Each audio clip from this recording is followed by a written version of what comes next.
Hey guys, tonight we slip into the crinkled boots of someone you've probably never imagined being, an ice cream vendor in Victorian London. Not one of those smiling men in crisp aprons and pastel-coloured trucks, mind you. No jingles, no scoops shaped like roses, just you, the clatter of wooden wheels on cobblestone, a tub of melting dreams, and a city that never seems to get any cleaner.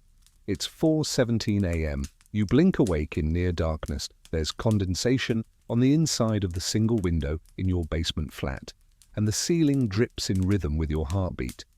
A thin blanket lies tangled around your legs like a sleeping ferret. You smell something damp and vaguely sweet like old milk on wood. That's not unusual. That's just Tuesday. So before you get comfortable, take a moment to like the video and subscribe, but only if you genuinely enjoy what I do here. And hey, post your location and local time below. I'd love to see who else is secretly fascinated by this odd corner of history. Now, dim the lights, maybe turn on a fan for that soft background hum, and let's ease into tonight's journey together. You fumble for your boots and find one exactly where it shouldn't be, half submerged in a bowl of water you were using to catch drips from the ceiling. Lovely, soggy sock it is. The floor is ice cold under your feet, and your breath fogs slightly in the room.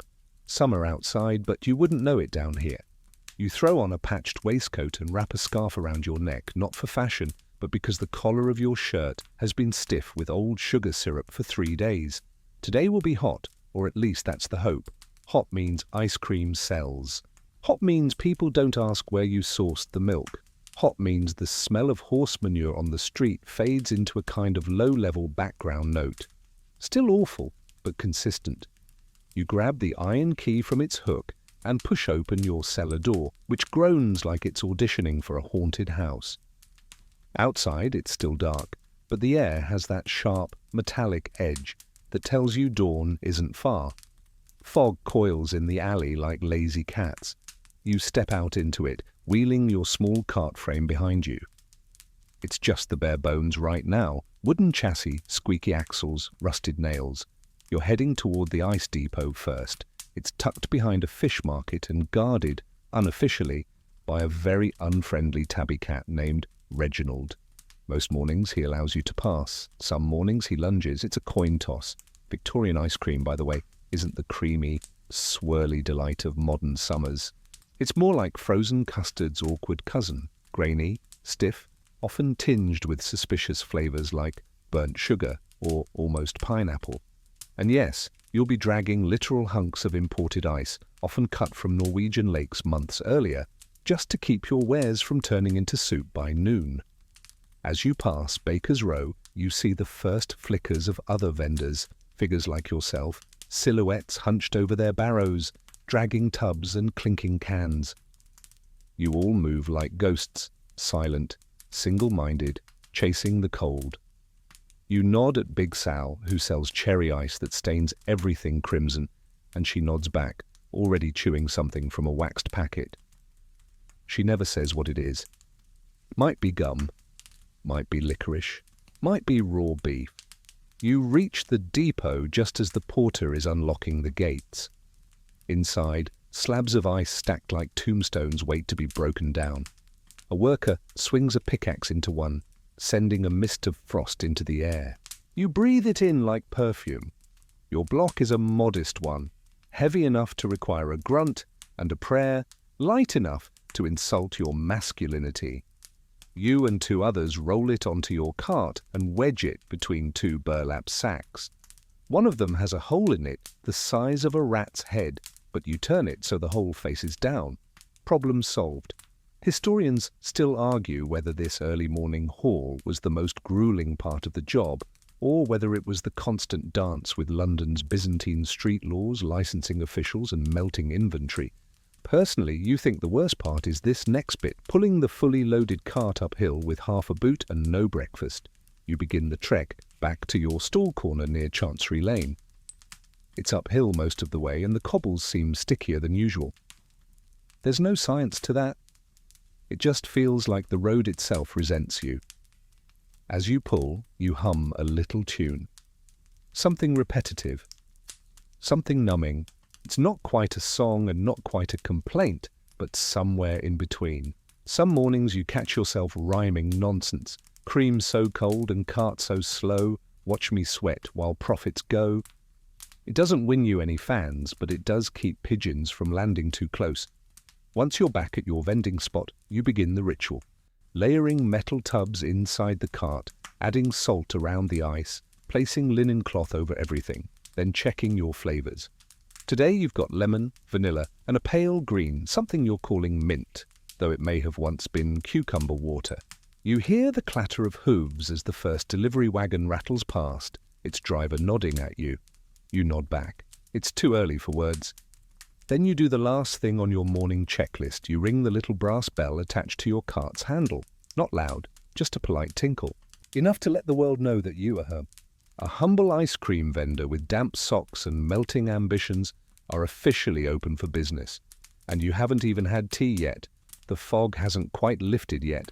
It clings to the corners of buildings, pools in gutters, and drapes over rooftops like a ghost too lazy to vanish. You trudge forward with your cart, which now rattles with every uneven cobble.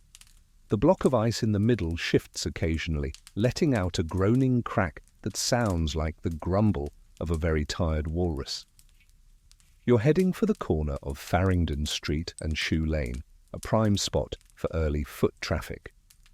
Not glamorous, of course. This isn't the West End, but it's close enough to the meat markets, the tanneries, and 3 separate schools for chimney sweeps, meaning plenty of passers-by with a penny to spare and a sweet tooth desperate enough to roll the dice on street ice cream. The first person you pass is a boy of about 10, covered in coal dust with a slingshot tucked into his belt and a piece of bread in his hand that might be older than you. He eyes your cart with that hungry, calculating stare children have. You ring the bell again, a bit louder this time. It echoes through the alley and is promptly swallowed by the creaking of a water pump nearby. Now begins the most Victorian part of your morning, hauling the ice. You find your usual break spot at the bottom of a stone stoop where you brace your cart and take up the ice saw. Yes, you own a saw, not for trees, but for slicing that glacier lump into usable hunks to pack around the tubs. Every vendor has their preferred method. Yours is the angry triangle. Cutting 3 jagged lines and slamming with a fist-sized mallet until something gives. The saw squeals, ice splinters, a shard flies and lands in your lap, neatly soaking through your trousers in the worst place possible. Congratulations, you now look like someone who's had an accident, but at least the tubs are cold. The history books are curiously quiet on the details of this morning ritual, maybe because it was too boring to record, but it's a fact that most Victorian ice cream vendors had to personally handle and break up their ice. Some used metal picks, some used borrowed knives. One man in Camden, according to street legend, used the same blade he carved roast lamb with. Unclear if that helped his flavor. You adjust the tubs inside the cart. Your vanilla is more of a greyish ivory and has the consistency of spackling paste. Still, it smells right. The lemon is runnier than usual and you blame yesterday's sun. And the green stuff? It's frozen enough to pass. As the city yawns awake, the streets begin to fill. The fog lifts slightly, revealing chimney stacks coughing into the sky and laundry lines trembling above. A man in a top hat barks at his driver to avoid puddles while a woman in a bonnet herds 3 children past you like a mother goose with 0 patience. You ring your bell again, a low chime, a little theatrical. You adopt your ice cream voice. Higher, chipper, and vaguely Italian, even though you're not. That's just the tradition. The street ice cream in Victorian London was associated with Italian immigrants, even if half the vendors were just cockneys with strong imaginations. Gelati, fresh gelati, you call, rolling the R like you mean it. You don't really expect customers yet. This is more like setting the stage. Letting the city know, yes, the world is terrible and soot-covered, but somewhere nearby, a treat exists that might taste faintly of lemon and nostalgia. The first actual sale comes not long after. A boy in a school uniform, tie askew, shoes muddy, a face like he hasn't slept since the Crimean War, ambles up, and mumbles, "All for penny's worth, mister." You oblige. You scoop a small portion with a pewter spoon and plop it onto a little glass dish, a penny lick. He licks, grimaces, and hands the dish back. He doesn't say thank you, but he doesn't throw up either. A win. Now here's the fun historical footnote. Penny licks were reusable, unwashed between customers, just wiped on an apron or a rag. In your case, a once white cloth now stained with every flavour imaginable. Cholera outbreaks were occasionally linked to these dishes. That's right, you might be handing out dessert and dysentery at the same time. You wipe the dish and set it back on the cart. You really should get a second one. A group of factory girls passes next, their laughter bright and sharp like shards of glass. One nudges another and they stop, eyeing your cart.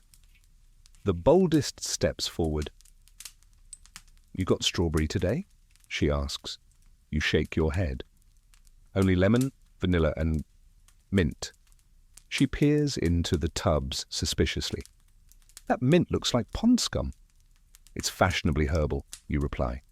She snorts and buys lemon. Her friend whispers something about seeing someone put sawdust in their mix once. You pretend not to hear. Historians still argue whether these street flavors were genuinely popular or if customers just accepted what they got. Some recipes from the era include egg yolks, flour, arrowroot, and sometimes, no joke, grated bread. The goal was not luxury, the goal was survival with a smile. A man in a bowler hat stops next. He doesn't buy.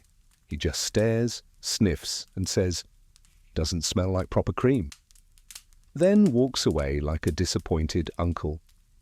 You resist the urge to shout something back.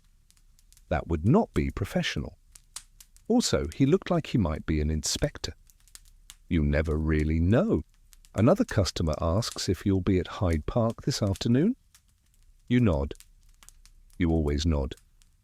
You try to be everywhere. It's the only way to keep up with the others. By now the morning rush has begun. Carriages clatter past, dogs bark from windows, and somewhere nearby a fishmonger is yelling about eels. The ice is holding, though. Your tubs are cold, your hands are sticky. And there's a comforting rhythm to the process. Ring the bell, scoop the cream, wipe the dish, pocket the coin. You sell to a dozen more children, 3 maids, 1 chimney sweep, and what you're pretty sure was a clergyman in disguise. None complain. One even says, "That's not half bad," which in London is practically a love letter. As the clock chimes 10, you glance at the sky. The fog is finally burning off, revealing a watery sun above the rooftops. That's your cue to pack up and start rolling toward the next corner. A new batch of customers awaits, and with them, new opportunities to slowly ruin your boots and back in exchange for a handful of small coins. And the day's just getting started. You tilt the cart onto its back wheels and give it a firm yank, coaxing it out of the uneven gutter stones and back onto the flatter part of the lane. It squeaks in protest, the axle clicking rhythmically like an old clock counting down to an unknown calamity. But it moves, and that's what matters. You steer your way toward Fleet Street now, where you know the foot traffic thickens like treacle around 11. This part of the morning's always a gamble. If your ice survives the sun-soaked incline, you'll be rewarded with half the city's errand boys, ink-stained printers, and newsmen desperate for something cold that isn't gin. You pass by a bakery, and the smell of warm bread nearly derails your focus. One of the bakers offers you a crust from the window. You take it with a nod. No butter, of course, but it's food. You gnaw it sideways like a rat working through wood, and continue rolling. About halfway down the street, your cart gives its first warning lurch of the day. The left wheel sticks, then skips a stone, and for a terrifying moment the whole cart jolts sideways. You grab the handle just in time. Crisis averted, for now. You make a mental note. Check that wheel later. You will forget. That's just part of the rhythm. You settle into your new corner near a lamppost that leans slightly westward, as if it's eavesdropping. The bells from St. Bride's toll faintly above you, and the shadows have begun to change shape across the cobbles. You know who's about to show up next, the alley crowd. This little side pocket of the day, the alley competition as you call it, is an unspoken meeting of equals, rivals, and culinary liars.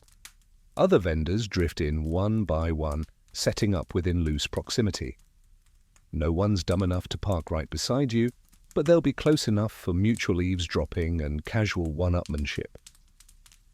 Big Sal rolls in with her cart, which, despite its battered state, always smells like actual cherries. She gives you the usual side glance. Lance. Then there's Alfie, who insists his almond ice is made with pure Sicilian nut milk. You're not sure Sicilian nut milk is a thing. You're also not sure Alfie can spell Sicilian. Finally, there's Mina, whose mango cream somehow glows in the dark. You suspect turmeric and desperation. You all pretend to ignore each other, but every eye tracks every scoop. Sal rings her bell with just a hint more flair than necessary. You answer with a casual wipe of your spoon across the tub's surface, letting the scent of lemon waft out. Mina hums some operatic nonsense, which you believe is entirely for show. It works. A pair of boys veer toward her cart. Curses. A gentleman walks by, glances at your cart, then points to Sal's. "This one's your wife?" he asks. You say, "Only on Thursdays." Sal smirks. The man walks off, utterly confused. Victory. A small moment, but you savor it. There's a brief lull in the foot traffic, and as if on cue, Alfie starts in with his daily tale. "Hear this," he says to no one in particular. "Some fella in Camden's been putting soap flakes in his ice. Soap claims it brightens the flavour. Can you imagine?" "Was it you?" Mina asks. "Don't be vulgar," Alfie replies. You chime in. "Don't knock it. Might keep the penny-lit glasses clean for once." Laughter ripples, light and momentary. Even vendors need jokes, especially vendors. And you do need to talk because there's no guarantee anyone will speak to you once the rush hits again. This small banter, this half-competitive fellowship is the only kind of break you'll get today. Sal leans over and says in a hushed voice, "You hear about the inspector's rounds?" You tense. The inspector. The dreaded figure who checks for licenses, weights, ingredients. Anything that could get you fined or worse. Your own papers are, shall we say, loose. Last time you saw the man, you faked a coughing fit and pretended to be your own assistant. He didn't buy it, but he didn't fine you either. "No sign of him today," you say casually, trying not to sound nervous. "He was near Spitalfields yesterday," Sal mutters. "Confiscated a whole cart. Guy had pickled eggs in the cream." Mina gasps. "Why?" "Wanted to create a savoury fusion, apparently." "Should be jailed just for that," Alfie says. Historians still argue whether these inspectors made the industry safer or simply more difficult for the already struggling poor. Some say they saved lives. Others claim they were more interested in bribes than hygiene. You, meanwhile, just want to stay out of their line of sight. By now, the alley is filling with noise again. A gaggle of errand boys floods the street like a muddy tide. They shout, shove, laugh, and swarm. You brace yourself. "Lemon, mister! 2 of them!" "Can I get it with extra syrup?" "Mine melted! You cheated me!" You scoop fast, your arm moving like a piston. The tubs clink, the spoon scrapes, the coins rattle in your palm. It's chaos. Sticky, delightful chaos. And then one voice rises above the rest. "You got pistachio?" You blink. That flavour is neither common nor cheap.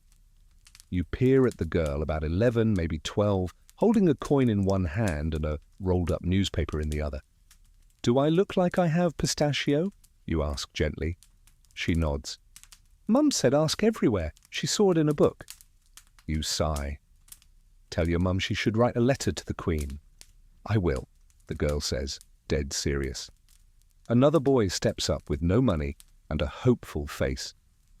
You've seen him before, always asking, never buying. Today, he's holding a button. You take the button and hand him the smallest scoop you can manage. He runs off with a grin like he just bought Buckingham Palace. You'll use the button to replace one on your waistcoat later. Win-win. The alley clears gradually. The other vendors drift off toward other parts of the city, each muttering something about better crowds near the wharf, or churchgoers love a sweet on Sunday. You, however, decide to stay a little longer. A breeze picks up. The ice is holding.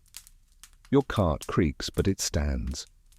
You mop your brow with the back of your hand and think, not for the first time, that you could probably do this forever.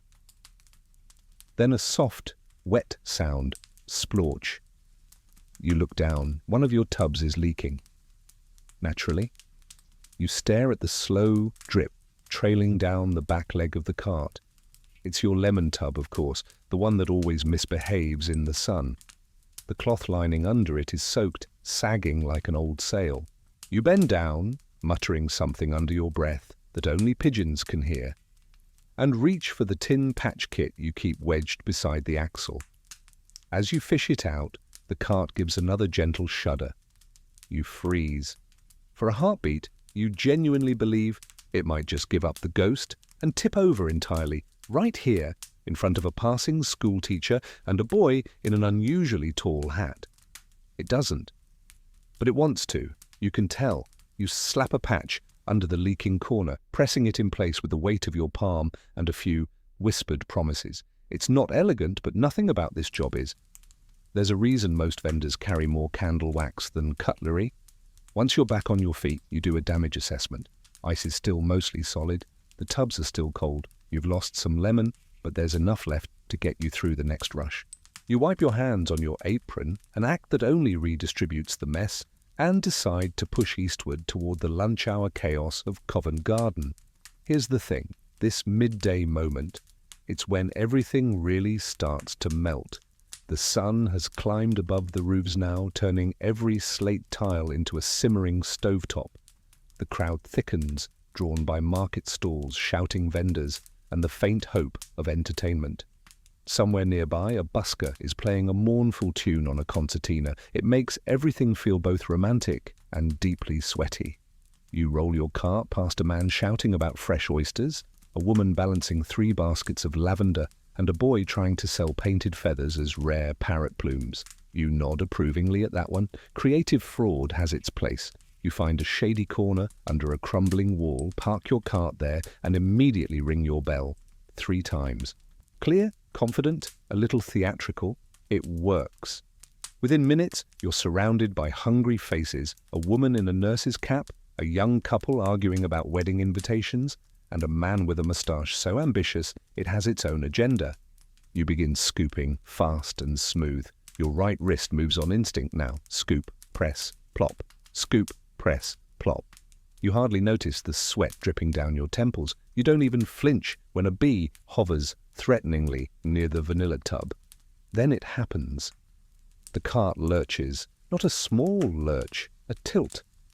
The kind that comes when the cobblestones shift beneath one wheel, and the wheel, weakened by age, humidity, and the collective weight of poor decisions, gives a dry, cracking groan and collapses. You react purely on instinct, hurling your body into the cart like a soldier shielding a wounded comrade. One tub wobbles, spins, and, miraculously, does not fall. But you do, flat on your back, in front of everyone. A moment of stunned silence. Then someone claps. You lie there, staring up at a sky you now personally resent, and mutter, "I meant to do that." The crowd chuckles. Someone offers you a hand up. Another person drops a coin into your cup without even ordering. The silver lining to public humiliation is that it sometimes doubles as street theatre. You stand, you check the damage. The wheel is not shattered, but it's definitely sideways. You can still drag the cart, but now it limps like a tired donkey. You'll fix it later. You always do. And here's the best part. No tubs spilled. That, my friend, is what they call a vendor's miracle. You resume serving, now with a slight lean and a lot more humility. A man in a bowler hat asks if your ice cream is mechanically cooled. You almost laugh. "Sir, I cool it with stubbornness and sarcasm," you reply. He pays double. You offer him a scoop of the green mint, which now smells more like celery. He takes a cautious bite. Doesn't faint. All clear. A woman in a fine dress asks if your cream contains any goat. That's her exact phrase. Not goat's milk, just goat. You reply, only on Wednesdays. She buys 2. Meanwhile, the kids continue to flow in like a wave of hungry ducklings. One boy orders a scoop, licks it once, and then drops it on the ground with such casual tragedy that you feel it in your spine.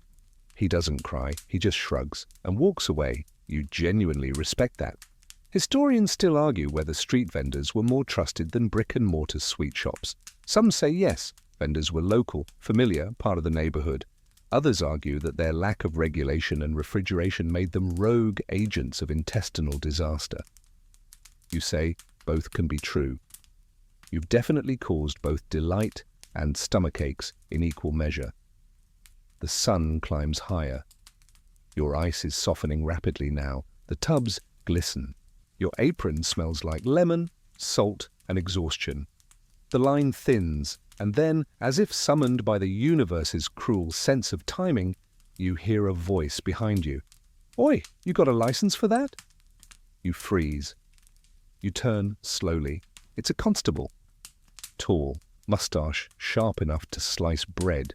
Not your usual beat officer, this one's new. You flash your most charming smile. "Just finished serving for the day, sir?" He raises an eyebrow. "So you've been selling without a permit?" You tap the side of your nose like a magician. "Only giving away samples, practicing recipes." There's a pause. The constable looks over your sagging cart, your melting ice, your visibly not free samples. Then he sighs. "Get it off the road." "Yes, sir." You wait until he rounds the corner before breathing again. Another day, another dodge.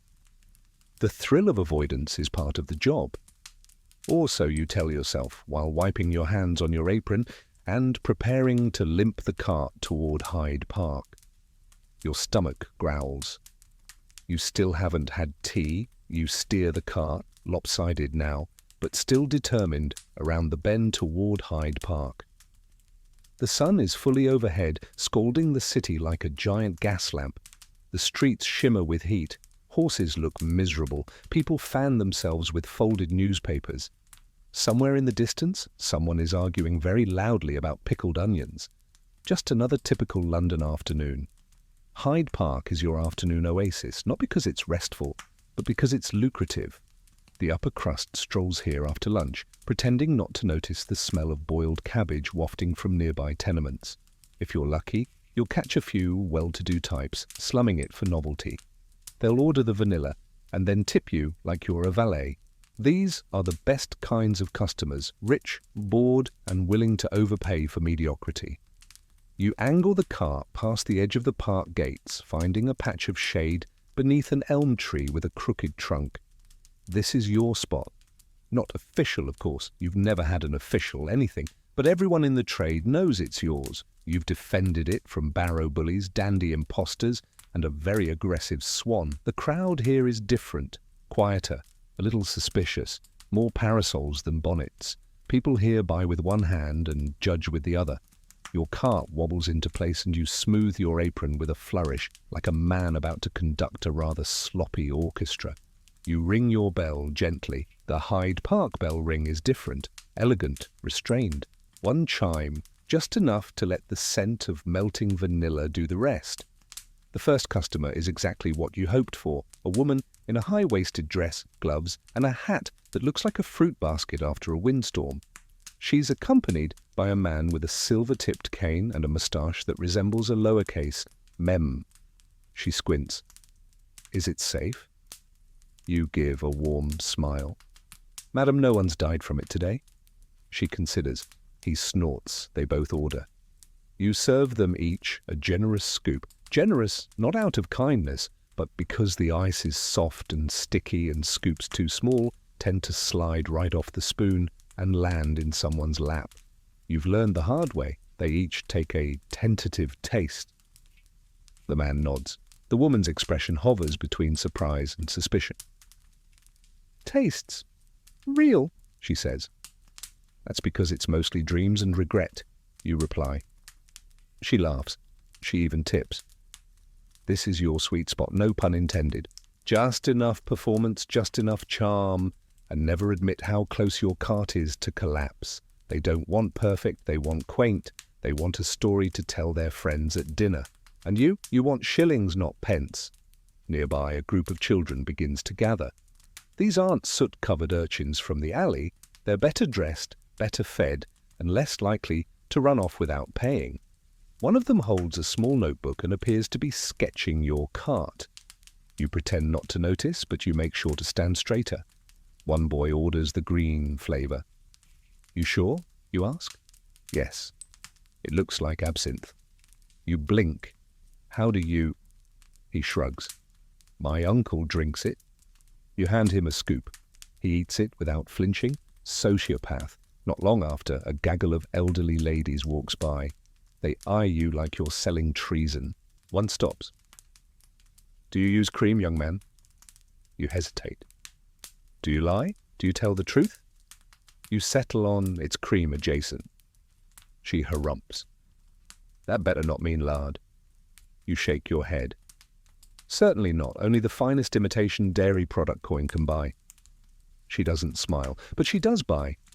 You even throw in a second scoop, partly out of respect, partly because the tub is nearly mush and needs thinning anyway. As she licks it daintily from a small wooden spoon, you take a breath and soak in the rare piece. For a brief moment, everything holds together. The cart hasn't collapsed. The constable is nowhere in sight. The tubs are cool enough. The customers are tipping. You almost feel successful. But then, of course, comes the meltdown. You don't hear it first, you smell it. A tang of burnt sweetness. You look down and realize the vanilla tub has started to pool around its edge. The cloth barrier has shifted, the ice has slumped, and now your most popular flavor is on the verge of liquefaction. You begin damage control, fast hands, strategic scraping, a bit of ice borrowed from the lemon tub. You mutter encouragement to the tubs like they're war-weary soldiers. A woman in line says, "Is that normal?" "Completely," you answer. "It's part of the process." "What process?" "The drama of dessert." She shrugs and buys lemon. You work feverishly, and for a few moments it seems like the cart will hold. But then the green tub, your wobbly wildcard, gives up entirely. It tips sideways, slides forward, and lands with a dull plop onto the cart's wooden base.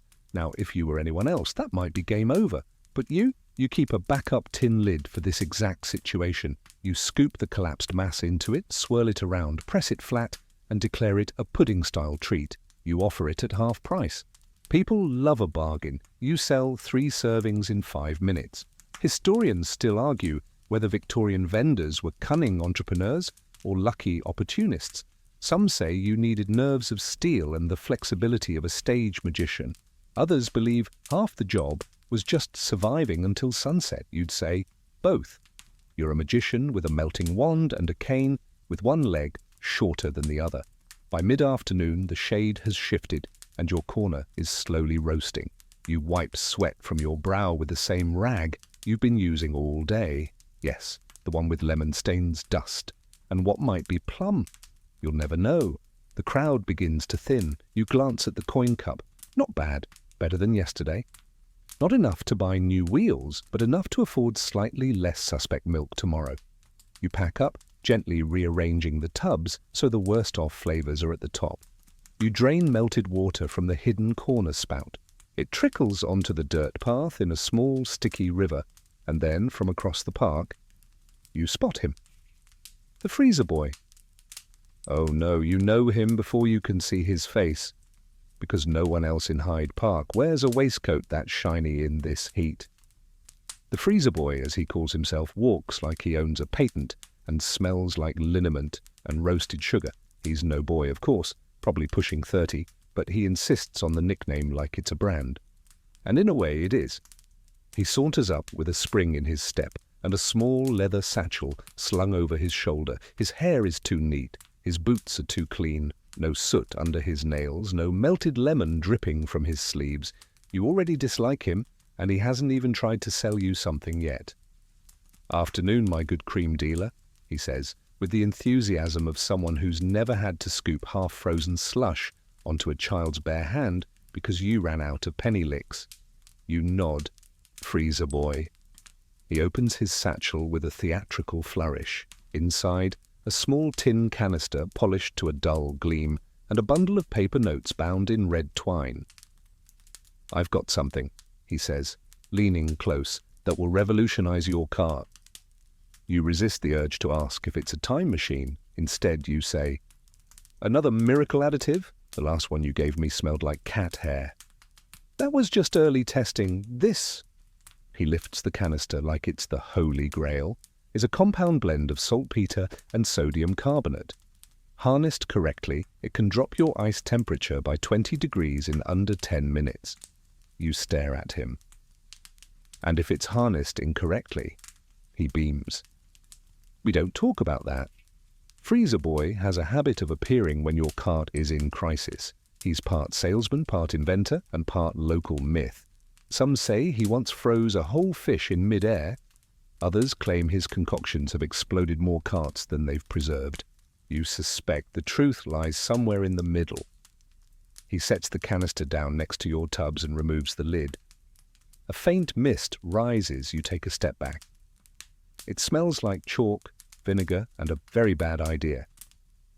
"You just mix it with water," he says, "and pack it around the tub. The reaction pulls the heat right out." You squint. "And it won't melt the bottom of my cart." He waves a hand. "Probably not." You glance down at your green flavor, what's left of it anyway, and decide that today you are desperate enough to try anything. You fetch a dented tin bowl, pour a little water, and sprinkle in the powder. Immediately it begins to fizz and bubble like a witch's breakfast. The bowl shakes slightly in your hands. "Right, now place it here, beneath the lemon tub," Freezer Boy instructs, "and make sure the wood's damp first." Of course, your wood is always damp. That's not a problem. You wedge the bowl beneath the tub and brace for disaster. The mixture sizzles, a cold mist curls upward, and for a moment you feel something rare. Hope. The outer rim of the tub frosts slightly. The soft edge begins to firm. You blink. "By thunder, it's working." Freezer Boy grins as if this justifies every previous experiment that ended with scorched syrup and splintered wheels. You reach into your coin tin and hand him a few pence. "I'll take 2 more doses," he winks. "You'll be back for the monthly supply." You won't, but you won't say that out loud. He disappears as suddenly as he came, off to peddle his powdered alchemy to some poor pie vendor who doesn't know better. You sit for a moment, staring at your cart, your tubs, your half-functioning miracle cooling system. This is not what you imagined for your life. When you were younger, you thought you might be a bookbinder or a teacher or perhaps one of those lucky men who paints horses for a living. But instead, here you are, kneeling in public next to a wooden box of unstable dairy, hoping saltpeter doesn't turn your lunch into a science experiment. You sigh, you stand, you wipe your hands on your apron, which now smells like both lemon and gunpowder. The tubs are colder though, that part's undeniable. And just in time too, because you hear it, the low rumble of footsteps. The afternoon truce is ending. The vendor's truce, as it's called unofficially, is a fleeting moment in the late afternoon when all rival vendors cease fire and sit in shady corners, sipping warm tea from glass bottles and rubbing their wrists. But now, the crowd returns. You're no longer in performance mode. This is war mode. Serve fast, serve cold, serve with just enough sarcasm to seem clever without being rude. Vanilla? Lemon? Do you have walnut? No, but I have almost walnut. That earns you a smile. You manage to sell 5 full scoops in under a minute. The tubs are holding beautifully. You've never felt more grateful for experimental chemistry. Then a man with a moustache shaped like parentheses appears. "Do you remember me?" he asks. You do not. "I was here Tuesday, said your vanilla tasted like shoe polish." "Ah, yes, that guy." He steps forward, solemn. "I wanted to apologize." You raise an eyebrow. He adds, Turns out my wife had actually brushed her boots with vanilla wax. Cross-contamination. You nod solemnly. An easy mistake. He buys a double scoop and tips you half a crown. Wonders never cease. Around you the noise builds. Shouting, laughing, the clatter of carts, the ring-ring of other bells. But you stay anchored in your corner, handing out cold relief in wobbly spoonfuls, swaying gently on your busted wheel like a ship in harbour. By the time the sun starts to lower, your tubs are nearly empty, your apron is a wearable mural, and your feet feel like they're growing cobblestones of their own. But you made it through the worst of the day. And the cart, bless its creaking frame, still stands.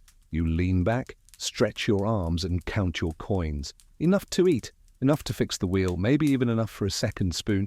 Imagine that, 2 spoons. You start packing up. Slowly, rhythmically, you drain the ice water, you fold the cloths, you tuck the ragged canopy over the tubs to shield them from the last rays of sun.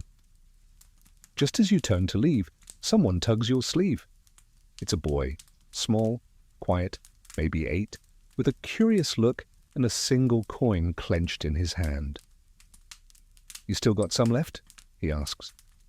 You look into the tubs. 1 small scoop of lemon remains, clinging stubbornly to the edge. You nod. You serve it gently, like a ceremony. The boy takes it. He doesn't say thank you, but he does smile. And that somehow feels like the richest tip of the day. By the time you wheel the cart out of Hyde Park, your arms feel like they're full of wet sand. Each step tugs on a different part of your spine. Each cobblestone adds a new opinion to your knees. The broken wheel no longer turns so much as suggests a direction, occasionally catching on uneven patches and lurching the whole contraption sideways like a moody ox. But your tubs are empty now, except for a few sticky remnants and that weird green puddle in the bottom of the mint bin that you're not emotionally prepared to examine too closely. That at least means the car is lighter. Your back doesn't agree, but it's not paid to think. You take a shortcut down Berwick Alley, skirting the edge of the theatre district, aiming toward the riverside. You're not headed home just yet. There's one more stop to make, a quick pass through the back of the pudding shop on Threadneedle Lane. They call it the Pudding Club, a quiet joke among vendors. It's not an actual club, not really. Just a gentleman's hangout with velvet chairs, brass spittoons, and a strange habit of requesting ice cream deliveries in the late afternoon. Usually with no flavours named, just the expectation that something cold and vaguely luxurious will appear on a cart that doesn't look too common. You're the closest vendor with enough charm and just enough structural integrity left in your wheels. Plus they tip, sometimes in coins, sometimes in compliments that feel like coins. You roll up to the back door, knock twice, then 3 times, then once. The knock sequence changes daily, no one knows why, and wait.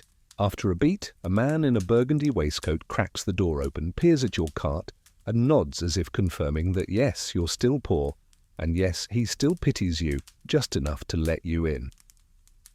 "Chef says we'll take whatever you've got," he says. You glance at your tubs. "I've got optimism and a hint of citrus failure." "Perfect," he replies, and disappears. You scrape the remaining lemon into a chilled pewter dish, one of theirs, not yours, which means it doesn't bend when you touch it, and hand it off. There's no ceremony, just a heavy envelope of coins passed in return. You peek inside, mostly coppers, but 2 shillings wink at you from the corner like secret lovers. You tuck it into your coat pocket like it's an heirloom. As you leave, one of the club's patrons, half asleep in a velvet armchair, calls out, "Is this the same fellow that sold us the blackberry gin sorbet?" You pause. "Sure," you say, "but today's is lemon." He squints. "Tastes similar." That's not a compliment, but you'll take it. Back outside, the light has turned honey gold, the kind of soft, dusty glow that makes the city seem almost clean. The air carries the scent of roasted chestnuts, coal smoke, and distant horses. You breathe it in deeply, mostly to check whether your lungs still work. And now comes the part of the day where everything slows, spoons and scandals. You make your way toward the bridge where vendors gather in loose flocks, tired and chatty, their carts low and their spirits slightly higher. You spot Sal again, seated on a crate, fanning herself with a newspaper. Her cherry tub is empty and upside down beside her like a conquered enemy. "Have a good haul?" she asks without looking up. You hold up your envelope. "Made it out alive." "Luxury," she mutters. Alfie stumbles by moments later, balancing a suspiciously lopsided cart and humming a tune about sausages. Mina shows up too, her cheeks smudged with mint that probably started the day as apricot. You all exchange brief glances of recognition, not quite friendship, not quite rivalry, something in between.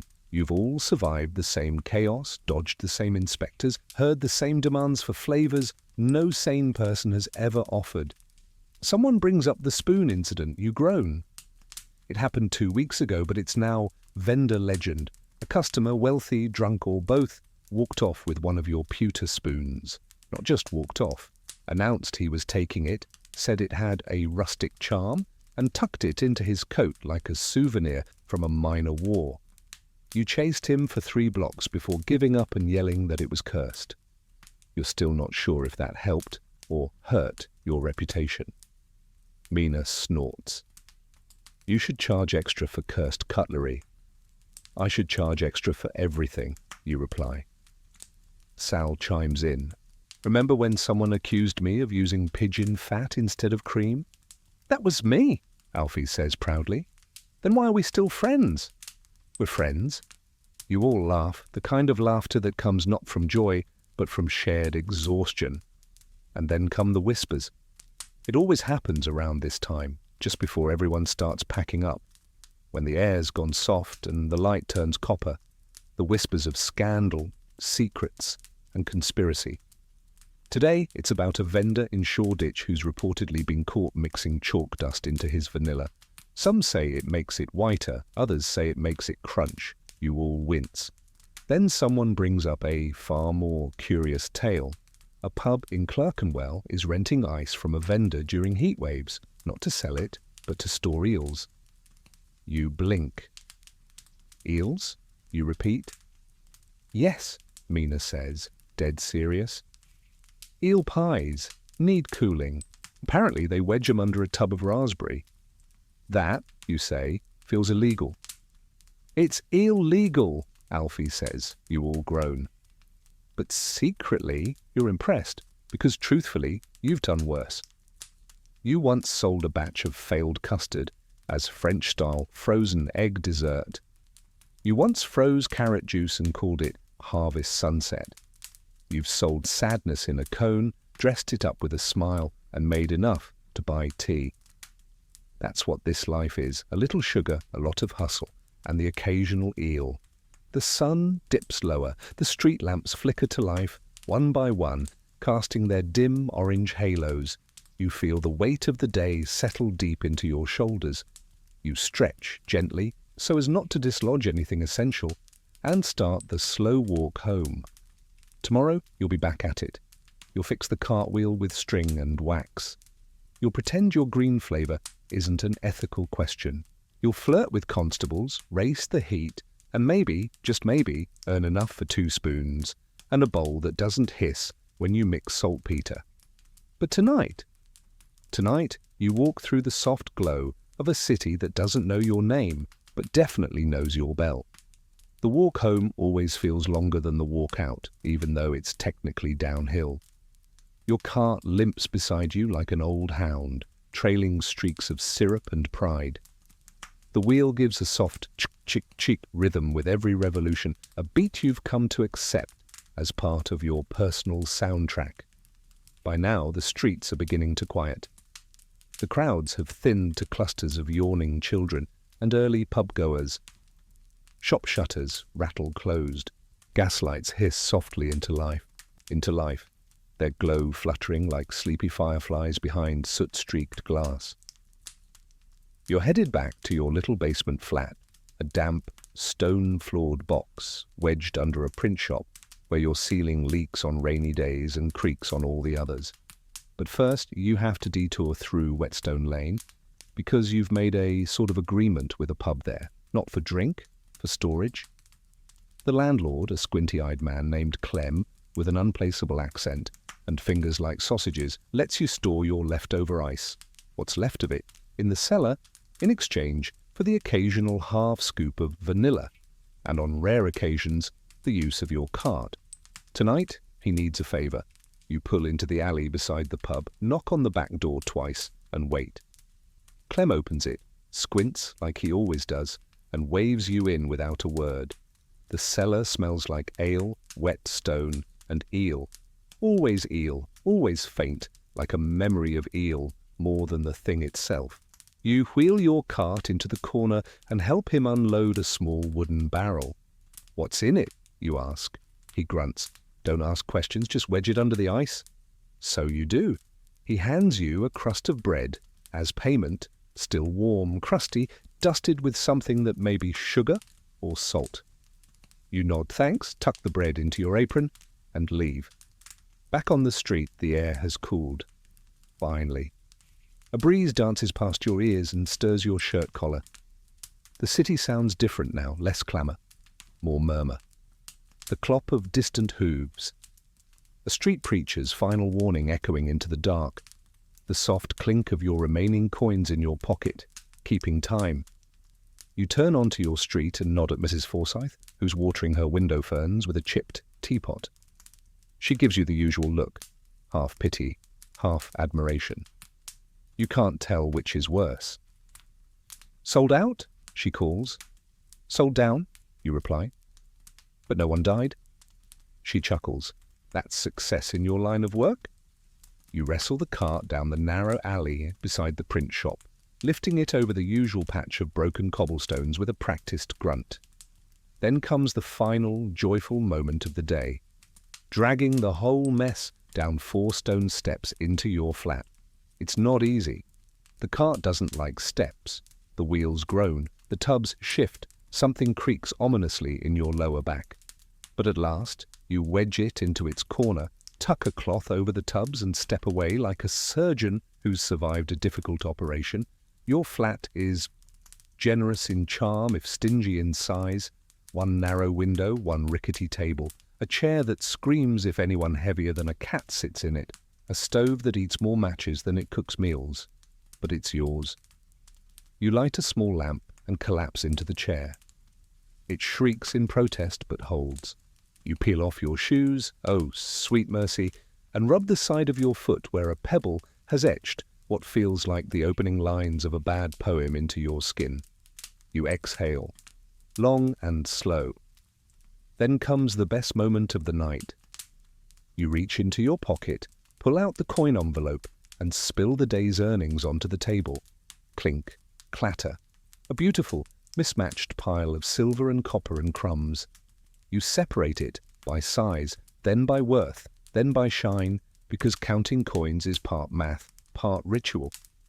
You whisper the total aloud just to make it feel real. It's enough for tomorrow's milk. Enough for some cloth.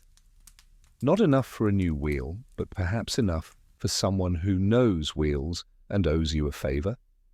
You make tea, the weak kind, reusing leaves from yesterday and maybe the day before that. But it's hot. It smells faintly of something earthy and sweet. You sip it slowly, and as you sip, your eyes drift to the cart.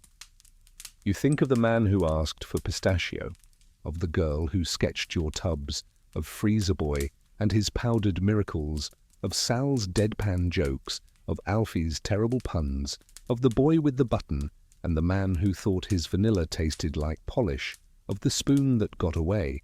You smile, because all things considered, today was a good day. You didn't fall into the Thames, your cart didn't explode, you weren't fined, harassed, or tipped with a potato.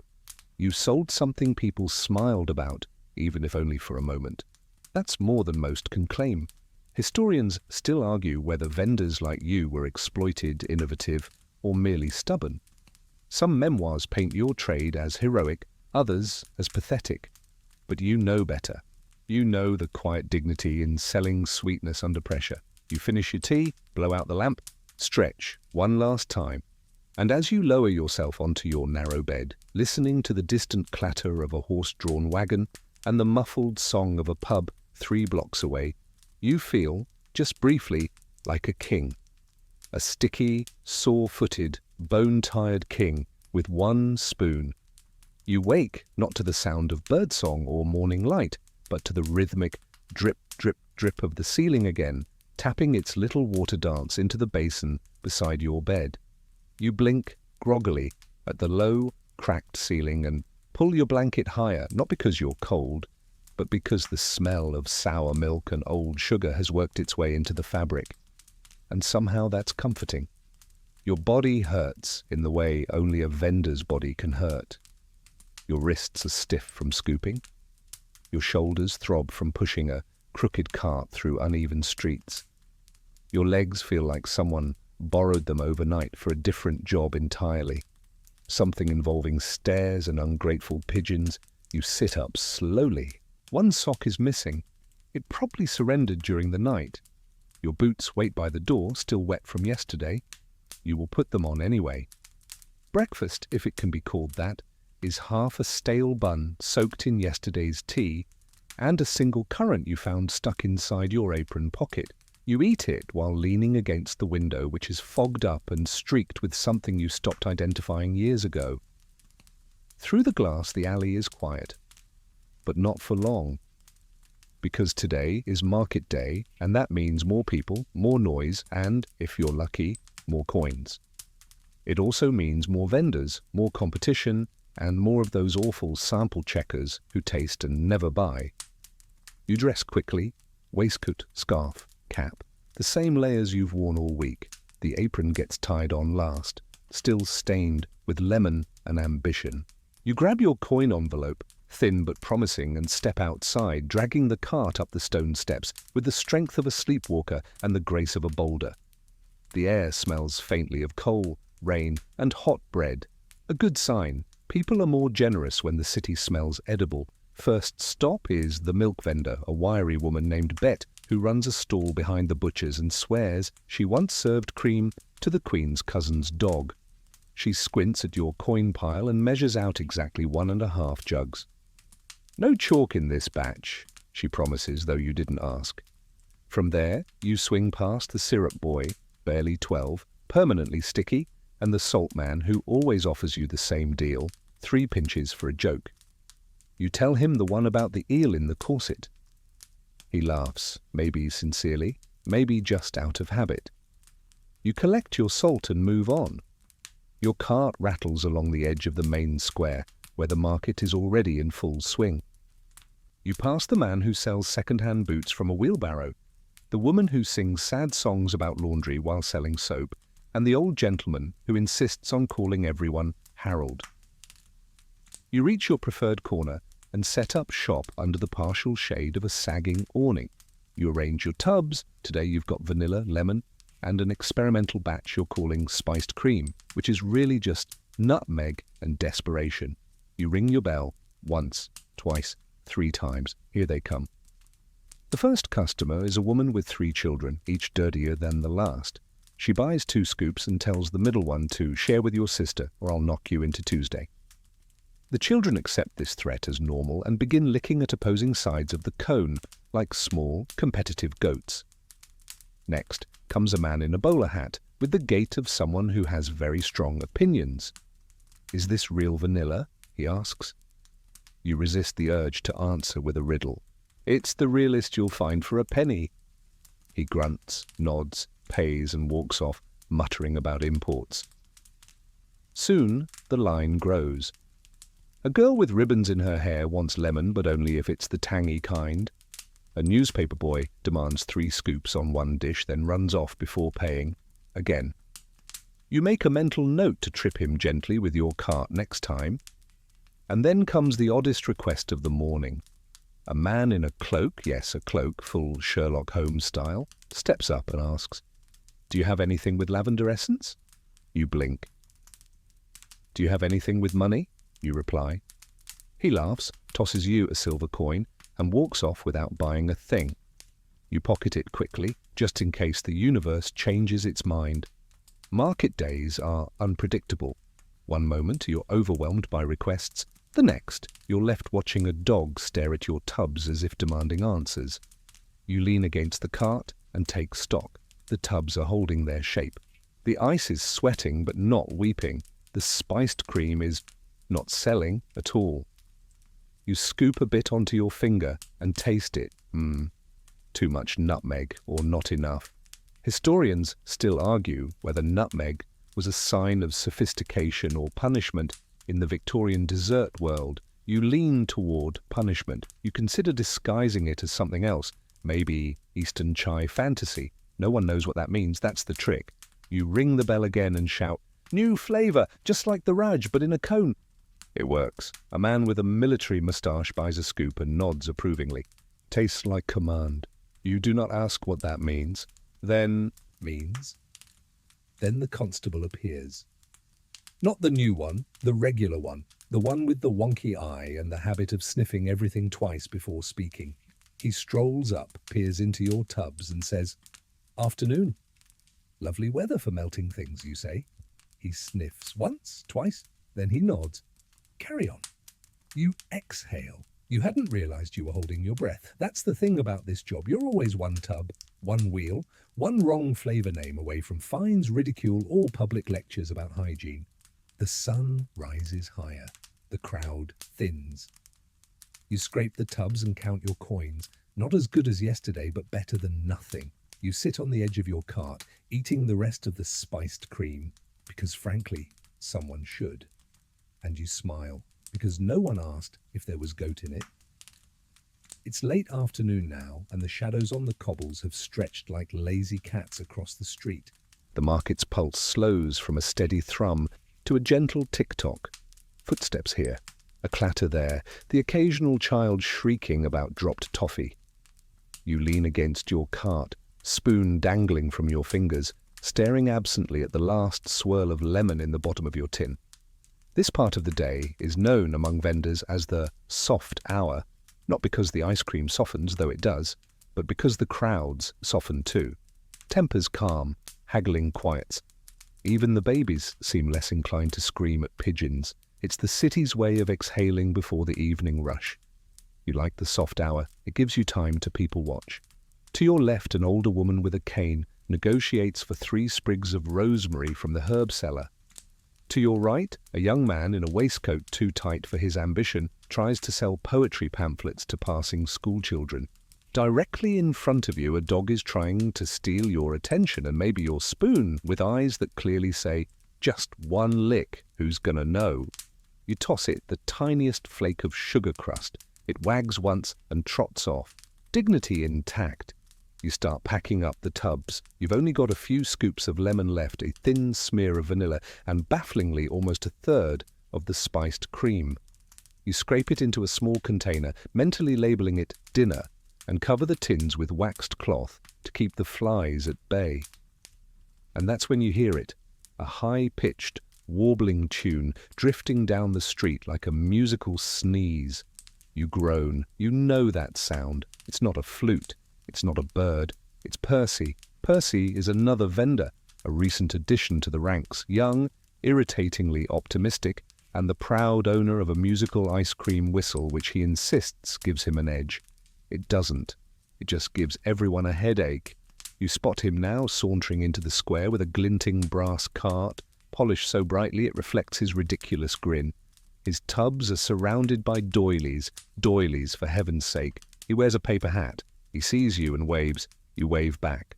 Slowly, like a man trying not to provoke a very smug bird. "Lovely day for cones," Percy calls cheerfully, ringing his whistle 3 times in quick succession. It sounds like someone strangling a piccolo. You brace yourself for his sales pitch, but before he can launch into his usual opera about fresh fruit and imported syrups, a voice cuts in beside you. "Your vanilla still better than his," says a woman in a green shawl. "He gave me lavender once. Lavender tasted like bath soap." You nod solemnly. "Lavender's for pillows, not pudding."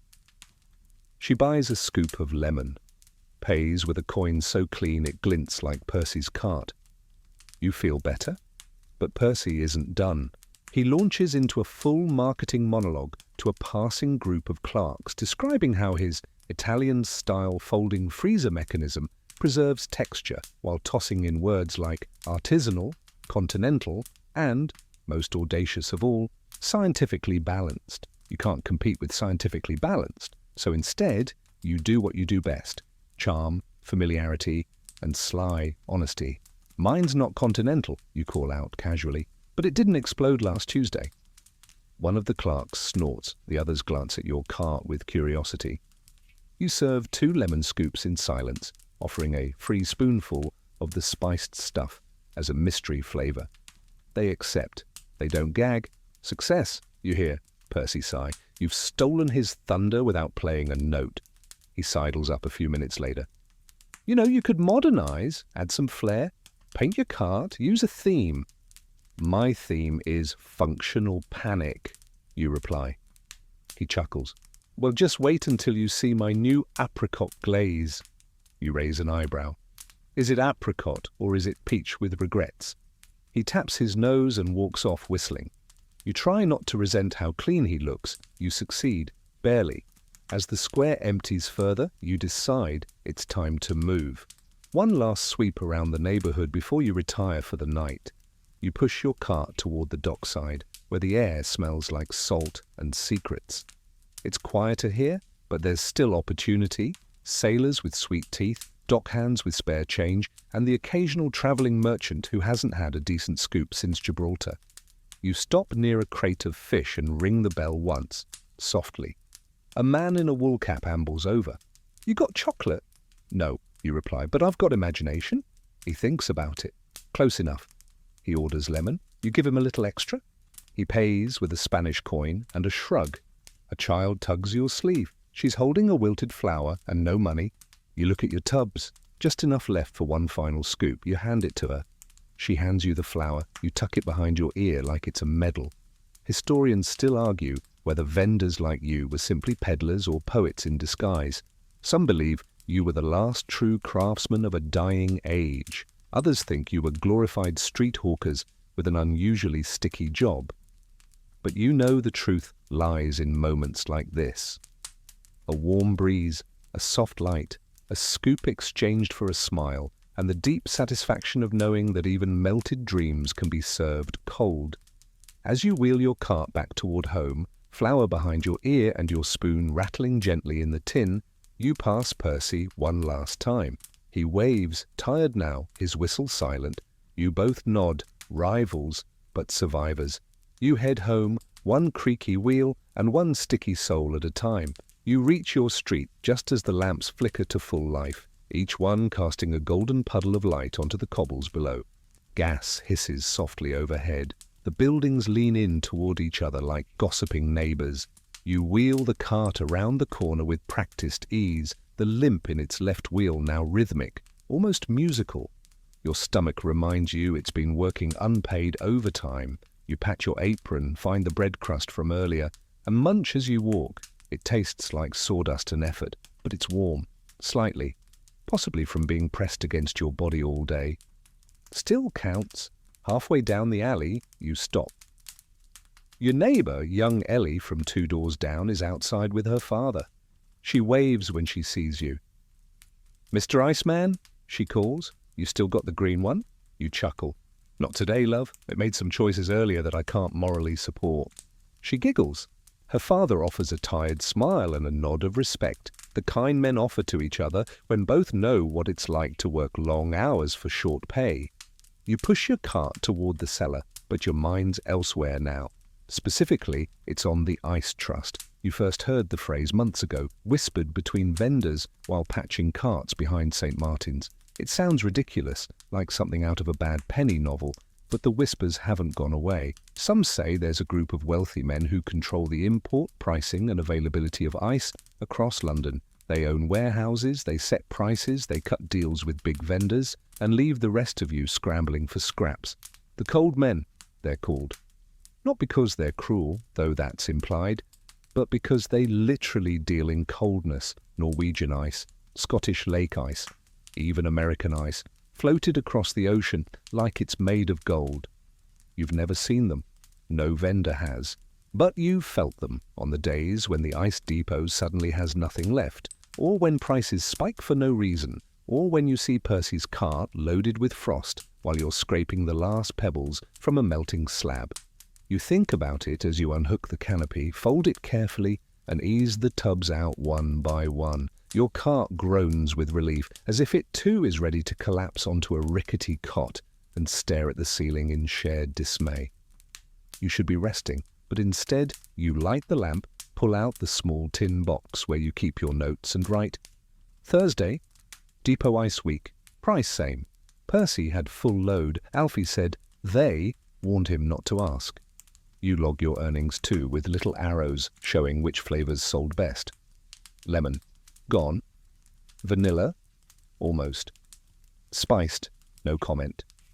You stare at the figures. Then you add one more line.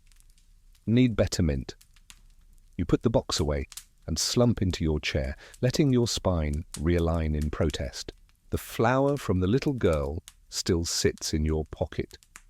You pull it out, drooping now, barely holding its shape, and place it in the rim of your empty tin. It stands tall enough to pretend it still matters. Tomorrow, you'll go to the ice depot again. You'll try to get better blocks. You'll listen for more whispers. You might even confront Percy about where he really gets his supplies. You don't want trouble, but you do want answers, because the truth is you're tired of feeling like a pawn in someone else's frozen chess game. Outside, the city hums with evening calm. The streets have cooled. The pub down the way has started playing a waltz no one asked for. And in the distance you hear the clatter of another cart, a late vendor, or a ghost. You stare at your hands, still faintly sticky despite washing them twice, and think about what it means to own coldness in a world that keeps heating up.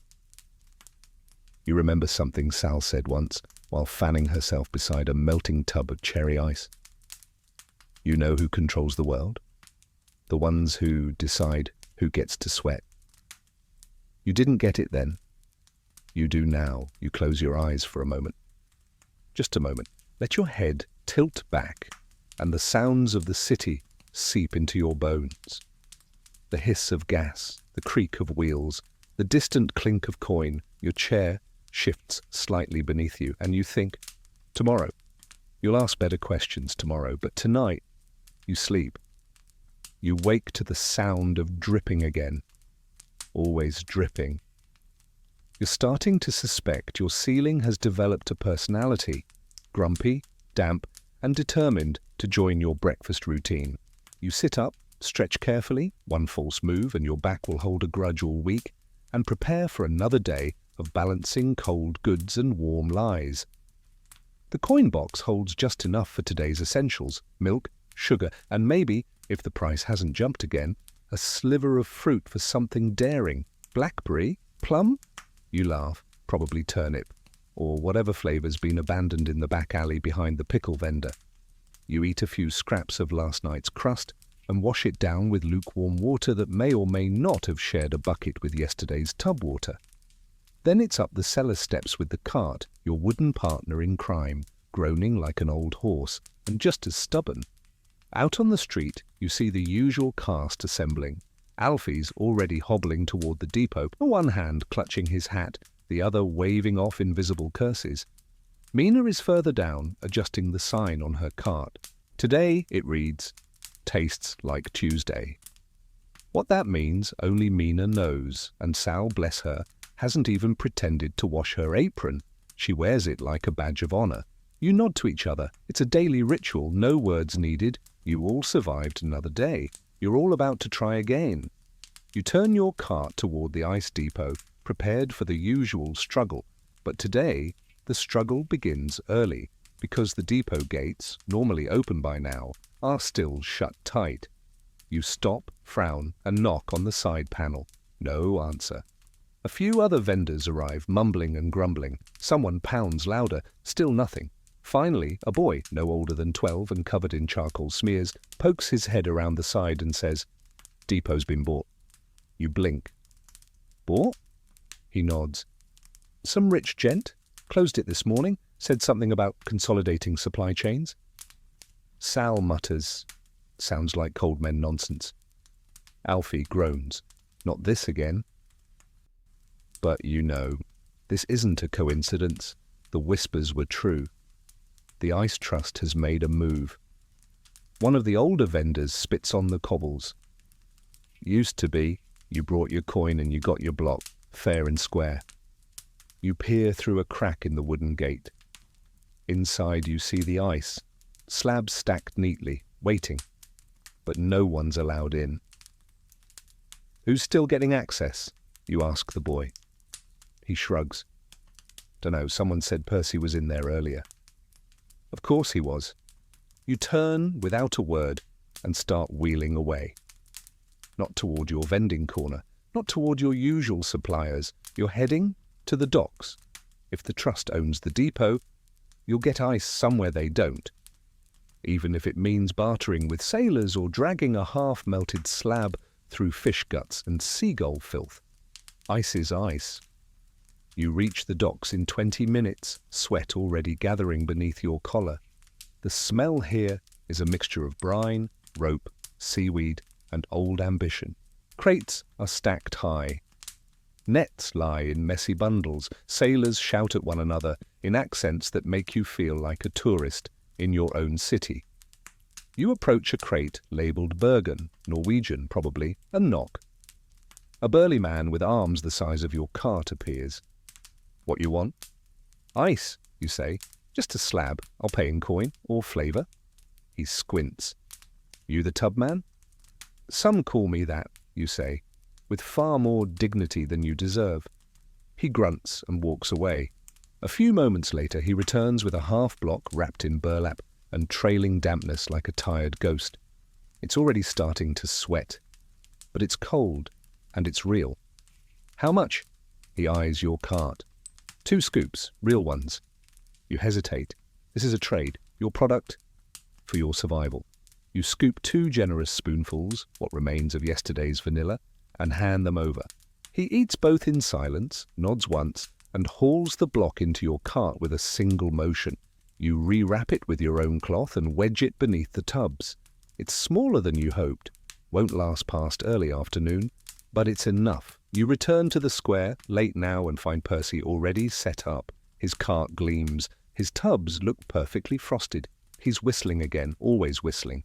You park across from him and ring your bell, low and deliberate. Sal wanders over.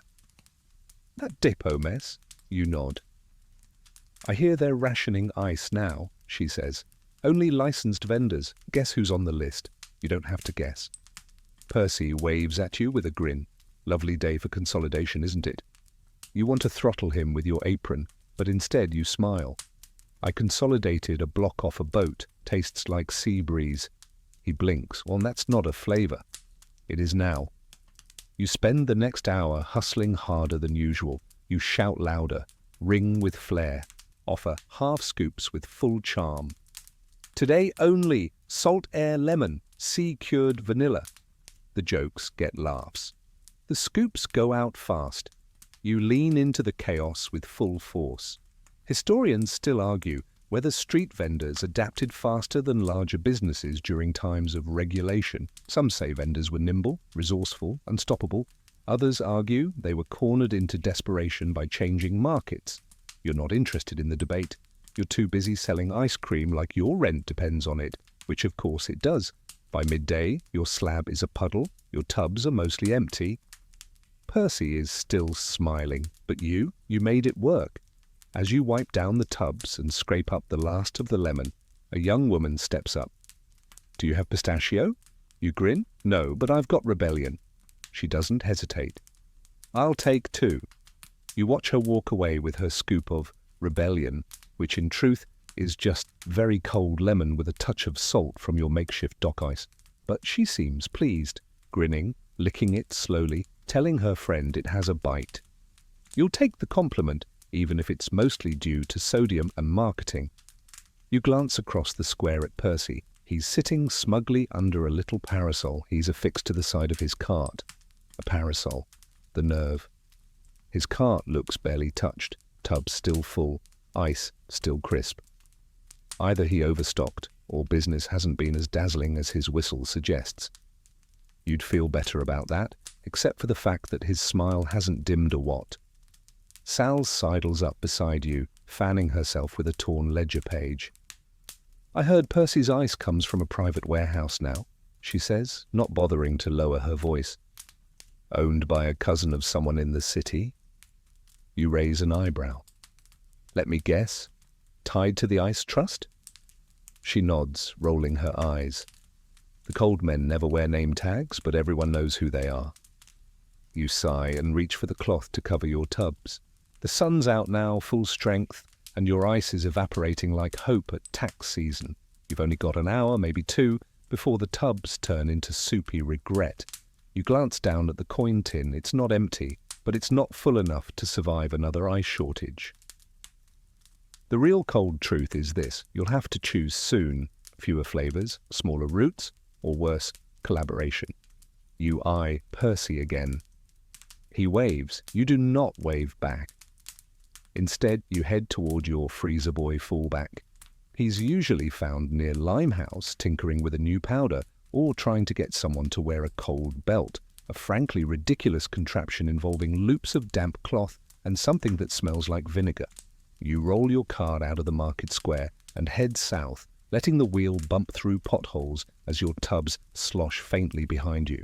You keep a mental tally: 1/3 of lemon left, half a scoop of the sea-salted vanilla, and something at the bottom of the spiced cream tub that now looks like a crime scene. You find Freezer Boy exactly where expected, under a canopy made of stitched-together umbrellas, hunched over a small kettle that's hissing like a suspicious snake.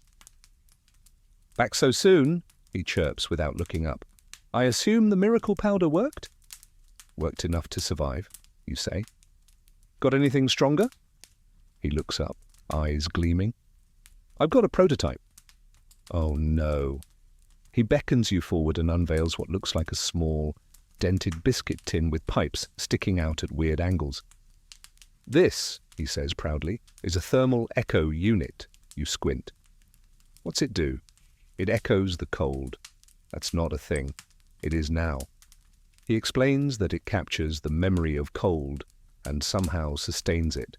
You don't understand a single word, but the tub he's been testing it on still has a ring of frost around the rim, and it's been sitting out for over an hour.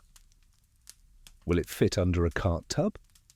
"With some straps and hope," he says. "How much?" He eyes your cart, then your face, then the coin pouch barely bulging at your side. "Tell you what, let me ride with you this afternoon. Test it under field conditions. You get the frost, I get the feedback." You hesitate. Bringing Freezer Boy along is dangerous. His energy is chaotic. His explanations are long. He talks to the tubs, but you need the frost. "Fine," you say. "But do you carry your own nonsense?" He squeals with joy, grabs the unit and 3 lengths of fabric, and hops behind your cart like a child climbing onto a parade float. Within minutes, he's strapped the thing beneath your lemon tub and tied it down with a scarf, a belt, and something that smells vaguely of pickled radish. "Ready," he says. "Now let's echo the cold." You regret everything. But as you reach the next market stop, just a side square off Bishopsgate, you do something you didn't expect. You check the tub. Still firm, still chilled, still scoopable. You nod. "It's working." Freezer Boy pumps a fist in the air. "Science!" You don't respond. You're already ringing your bell. The crowd here is smaller but hungry. Afternoon light falls like molasses across the stalls. Your first customer is a man who wants anything with flavor. You give him lemon and optimism. He nods and doesn't spit it out. Next, a mother with a crying child. You give the child a spoonful of nothing and say, "Magic flavor." The child stops crying. You feel like a wizard. Then comes someone unexpected. A gentleman in a neatly pressed suit, polished shoes, gloves in hand. Not flashy, not loud, but his eyes are sharp, and they land on your tubs like they're ledger entries. He walks straight to you. "Afternoon," he says.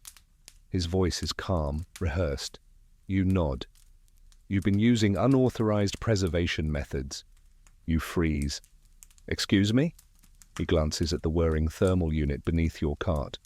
Freezer Boy, now suspiciously quiet, is slowly sliding behind a crate. The man produces a small badge. Regulatory Oversight Office, Ice Division. That's not a thing, is that a thing? He continues. You're in violation of Section 14 of the Street Vending Cold Goods Act. Chemical agents, unsanctioned cooling, and public experimental use. You blink. That's specific. He leans forward. You're on a list. The cold men don't like surprises. You feel your palms begin to sweat. But before you can reply, Freezer Boy pops up like a jack-in-the-box and yells, "It's not chemical, it's emotional science." The man sighs. Of course it is. You think fast. Look, you say, it's just a test. No one's sick, no one's died. I'll shut it down. The man stares at you, then at the small line of customers, waiting patiently, oblivious. Finally, he says, "One warning. Tomorrow it disappears. Permanently." He hands you a folded slip of paper and walks away. You look down. It reads, "Consider this a courtesy. The cold men are watching." You fold it into your pocket like a razor blade and exhale. Freezer Boy, now crouched beside a tub, whispers, "I think I made it too powerful." You whisper back, "I think you made us a target." But still, you sold every scoop. The tubs are empty. The ice lasted. The crowd smiled. You glance at Freezer Boy. "Tomorrow," you say, "we go back to ordinary."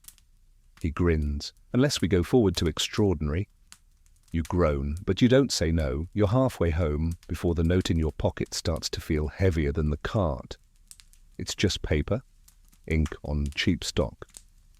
But it carries the weight of something more permanent, the confirmation that the cold men are real, organized, and very, very aware of you. You tug the paper out and read it again under the weak glow of a gas lamp.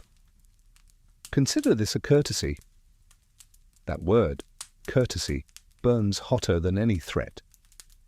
Courtesy means you were lucky this time. It means someone up there thinks you're amusing or too small to squash. It also means the next time, you're not lucky. You're gone. You fold the note carefully and slide it between the cracked pages of your tally book. A strange thought occurs to you. Maybe one day someone will find that book, flip through your neat coin records and flavor logs, and stop on this folded message. Maybe they'll wonder who you were. Or maybe they'll see the name at the top of the page and say, "Ah, that was the man who sold Lemon Rebellion," and cross the cold men. You round the corner to your street just as Sal is dragging her cart up the alley incline, face pink from sun and fury. She sees you and waves with a floppy rag. "You here?" she shouts. "Depot's closed again tomorrow." You nod. Already preparing to flirt with a Norwegian sailor. She cackles. "Just make sure you flirt with the one holding the block." Behind her, Mina's cart rolls past, with what looks like a baby pigeon hopping along beside her tub. No one mentions it. You've all seen worse. You lower your cart into your cellar with aching arms and unspoken curses. The tubs are sticky, the cloths are damp. You peel everything off the cart, wipe it all down with vinegar water, and set the tins aside for rinsing. It's a ritual now, like praying, but wetter. And then you do something you haven't done in weeks. You write a letter, you tear a sheet from your delivery log, dip your pen, and begin, "To whom it may concern." If this reaches you, then I assume you're one of them. The ones who control the gates, the prices, the schedules, the frost. You've never pushed a cart, never lost half a day's pay because a tub tipped on a crack in the road, never had a child hand you a coin with a hole in it and still beg for flavor. But I have. I'm not asking for charity, just clarity. If you're going to ration us out, at least say it. Don't hide behind new rules and silent warehouse men. If I'm on a list, fine, keep me there. But know this, I'll find my own frost. I'll sell flavors you've never tasted and names you'll never understand. And when people smile, it won't be because of you. Respectfully, the man with one spoon. You fold the letter, place it in an old tobacco tin, and wedge it under a loose stone by your cot. No plan to send it, not yet, but it helps to know it exists. You lie down, body sticky and sore, and stare at the wooden beams above your bed. One creaks, one leaks, one still has a splatter of syrup from the great tub spill of Monday. You drift for a while, mind tangled with melting thoughts. And then the dream starts. You're in a frozen room, walls made of crystal clear ice. Your cart is gleaming, your tub's glowing, and a long line of people stretches out the door, smiling, laughing, waving buttons and spoons. At the back of the line is Percy. He winks but doesn't speak. Behind him, the cold men. You can't see their faces, just tall silhouettes in coats that shimmer with frost. One of them holds your folded letter. He reads it. He nods. He drops it into a flame. The fire doesn't melt the ice. It freezes it deeper. You wake up with a start. The room is dark. Your mouth is dry. Your feet ache. But the tubs are clean. The cart is still standing. And in a few hours, you'll do it all again. Historians still argue whether the cold men ever truly ran the streets, or if they were just the ghosts of industrial greed wandering behind the scenes. Some think they were invented by vendors to explain price hikes and bad luck. Others believe they still exist, hidden in modern logistics chains and refrigeration patents. You know they're real. You've seen the way they move without showing up. And tomorrow, you'll sell your scoops anyway.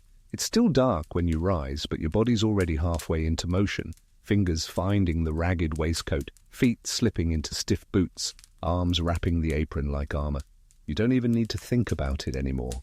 Your routine has become an instinct honed by repetition, desperation, and just the faintest whiff of vanilla that seems to cling to everything you own. You step outside, pulling your cart up the narrow alley. The wood groans as usual. The left wheel is holding for now. The morning air is cooler than expected, crisp and still. For a moment you think, maybe today's different, but when you round the corner to the ice depot, the steel gate tells you otherwise. Still closed, still chained, and now a fresh sign nailed to the boards. Access by appointment only, approved, vendors only, apply through cold men authorized channels. You could laugh, you should, but it comes out as a quiet sigh instead. The other vendors are already scattered in the street, some grumbling, some furious, some just staring in numb silence. Alfie is pacing, muttering about revolution. Sal is trying to talk a stable hand into letting her borrow a horse trough full of half-melted slush. Mina has simply sat down, opened a bottle of something amber-coloured, and started drawing in the dirt with a stick. You turn away and walk, not aimlessly, deliberately, toward the back lanes where deals are whispered and rules are more like suggestions. You know a man, sort of a cousin of a fishmonger, who once sold you a frozen herring that doubled as an ice pack. His name is Patrick. No one knows if that's his first or last name. He speaks only in mutters and moves with the cautious speed of someone who's been fined more times than he's blinked. But Patrick has ice. When you find him, he's crouched beside a tilted wagon full of crates. He's chewing something that might be licorice or might be driftwood. "Cold today," he says. "Colder would be nice," you reply. He snorts. 10 coins for half a block. "You want it or not?" 7, you counter. "And a scoop of mystery cream," he considers. 8 and the scoop. You shake hands. The ice is jagged, uneven, and smells faintly of haddock, but it's solid. You wrap it tight in burlap, wedge it between your tins, and pray the lemon doesn't pick up a seafood aftertaste. Back in the square, the market is just beginning to wake. Vendors you don't recognize are moving in. Replacement carts, you realize, with a sour twist. Shiny, polished things. No dents, no squeaks. And the people pushing them, well-dressed, gloves, smiles too sharp. Percy's among them. His cart looks newer, larger, emblazoned now with a cold-certified seal in gold leaf. He sees you, he walks over.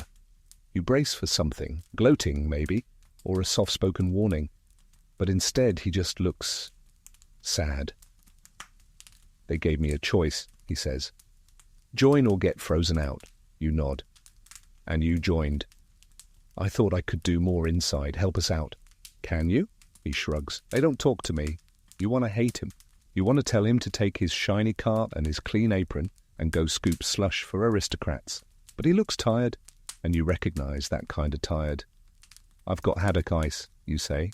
He blinks. That's not a flavor. It is today. He nods once and walks away. You ring your bell. It's a hollow sound in this new, organized square. The other carts have horns, music, signs printed with perfect lettering. One vendor is handing out samples with miniature tongs. But your bell is still your bell. And slowly, very slowly, your regulars begin to return.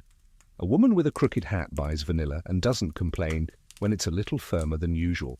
A boy with chalk-dusted hands trades a drawing of your cart for a half scoop. A street preacher buys lemon and eats it in silence. That's a first. And then someone new. A man in a tidy coat, wearing the unmistakable pin of the trust.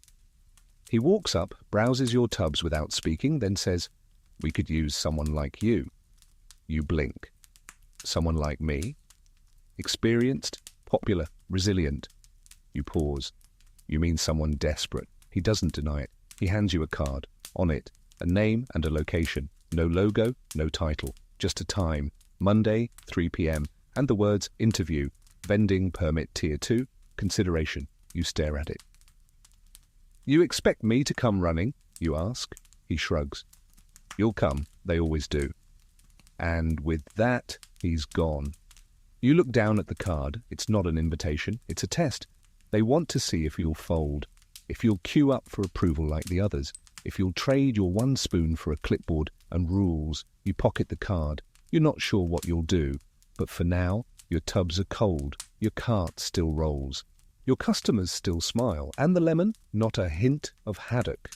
Historians still argue whether the cold men improved food safety or just froze out the heart of street life. Some say the vendors that joined them lost their soul.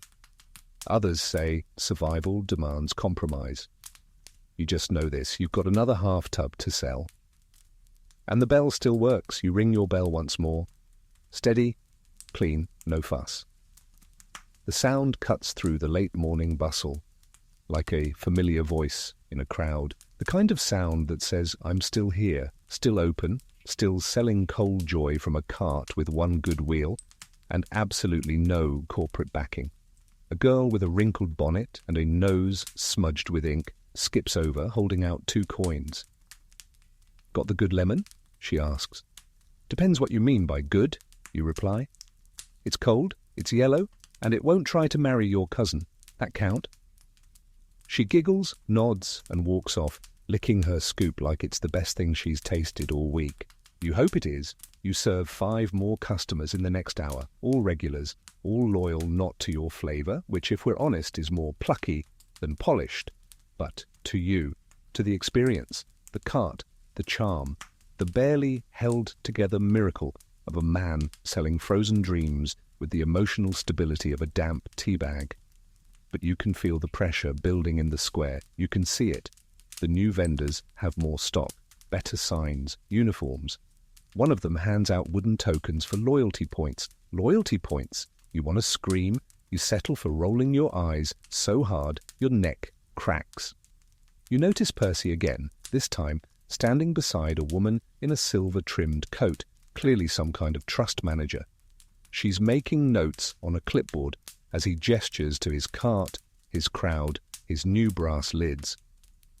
You know what this is? Inspection. They're not just checking temperature and sanitation. They're scouting, deciding who stays, who gets offered the deal, and who gets pushed off the cobblestones altogether. She looks your way briefly, then looks past you. You're not on the list. Good. You didn't want to be. But the tension lingers. You see it in Sal's face as she stares down her tubs, one leaking at the corner, the other half full of cherry that's melted into a shade that can only be described as existentially maroon. You see it in Alfie's hands as he tightens the straps on his sign, which now reads, "Nostalgic ice tastes like the past." a slogan born from desperation and at least one bad marketing meeting in his own head. You're all hanging on by a thread, but you're hanging. Around midday, Mina walks by with 2 scoops in hand, neither for sale. She hands one to you without a word. "Vanilla and something citrusy," she says. "Could be lime, could be mistake." You accept it, eat it. It's not terrible, might even be good. "Thanks," you say. "Don't get soft," she mutters. "That card still burning a hole in your pocket?" You nod. "You going?" You don't answer. "Thought so," she says. "Don't go in there thinking you'll change the system. That's how they get you." You walk in with ideals, walk out with a name badge and instructions on where to stand. You smirk. "You sound like you've been through it." "I have. Twice." You blink. "You joined the trust?" "I joined. I quit. I got fined. I swore vengeance. You know, Tuesday." She tips her imaginary hat and walks off before you can ask more. That's Mina for Esmina for you, full of secrets and apricot disasters. The crowd thins again in the heat. The trust carts start packing up early, they can afford to. They've sold their quota. They're moving on to wealthier neighbourhoods, high streets, suburban fates. You, on the other hand, scrape the last bit of lemon from your tin and offer it to a boy who's been watching your cart like a hungry bird for the past hour. He takes it, says nothing, just eats. You wash your spoon, wipe your hands on your apron, and start to break down. The tubs go under the cloth. The melted ice is poured into the gutter. The coin tin clinks as you tally your take. Decent, but not enough to forget the morning at the depot. Not enough to pretend the cold men aren't reshaping the world under your feet. You head home slowly, no rush. The cart pulls a little to the right, as always. The sounds of the square fade behind you, voices, hooves, bells, a baby crying somewhere, probably because someone gave them lavender. When you reach your street, a piece of folded paper flutters from the brickwork near your door. You pick it up. It's from Percy. "You should go Monday. You're smarter than me. You could make it work. If you get in, maybe you can keep the rest of us alive too." You fold it twice and slide it into your tally book beside the trust card. 2 scraps of paper, 2 possible futures. That night you sit at your table, staring at your empty tins. You clean them slowly. You hum as you work. You think about the week, the girl who traded a drawing for a scoop, the boy with the chalk-covered fingers, the fish-scented ice block that miraculously didn't ruin your lemon, the scoop you gave away just because the kid looked too tired to cry. You think about why you started this, why you're still pushing the car. It was never for the coins, not really. It was for the moments, for the scoop that made someone pause, smile, and taste something that didn't feel like the city for once. You set the tins aside, you wash your face, you climb into bed, you dream of a cart with wings.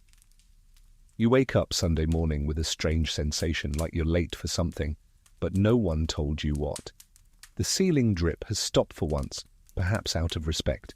Even the air in the cellar feels calmer, cooler, as if it knows you're on the cusp of a decision. You stretch your legs, roll your neck, and lie still for a moment longer than usual. There's no market today, no bells to ring, no rush to the depot that now greets you only with a locked gate and a gold-foiled sign. Just you, the cart, and 2 pieces of folded paper that are quickly becoming less invitation and more interrogation. You make tea. The weak kind, mostly hot water, and the memory of leaves. You sit by the small window and listen to the city stir. A cat yowls in the distance. A street sweeper pushes a broom with all the urgency of a cloud. You count 4 carts rolling past above, none of them familiar, all shiny and suspiciously well-funded. You wonder what they sold before the trust found them. In the corner of the cellar, your cart waits silently. The tubs are stacked neatly, the cloths folded. It almost looks proud, or maybe you're projecting. Either way, you feel a twinge of guilt, as if it knows you're thinking about leaving it behind for a tiered permit, whatever that means. You pull out Percy's note again, then the trust card. You line them up on the table, side by side. One says, "You could fix this." The other says, "You can't, but at least you'll survive." You stare at them.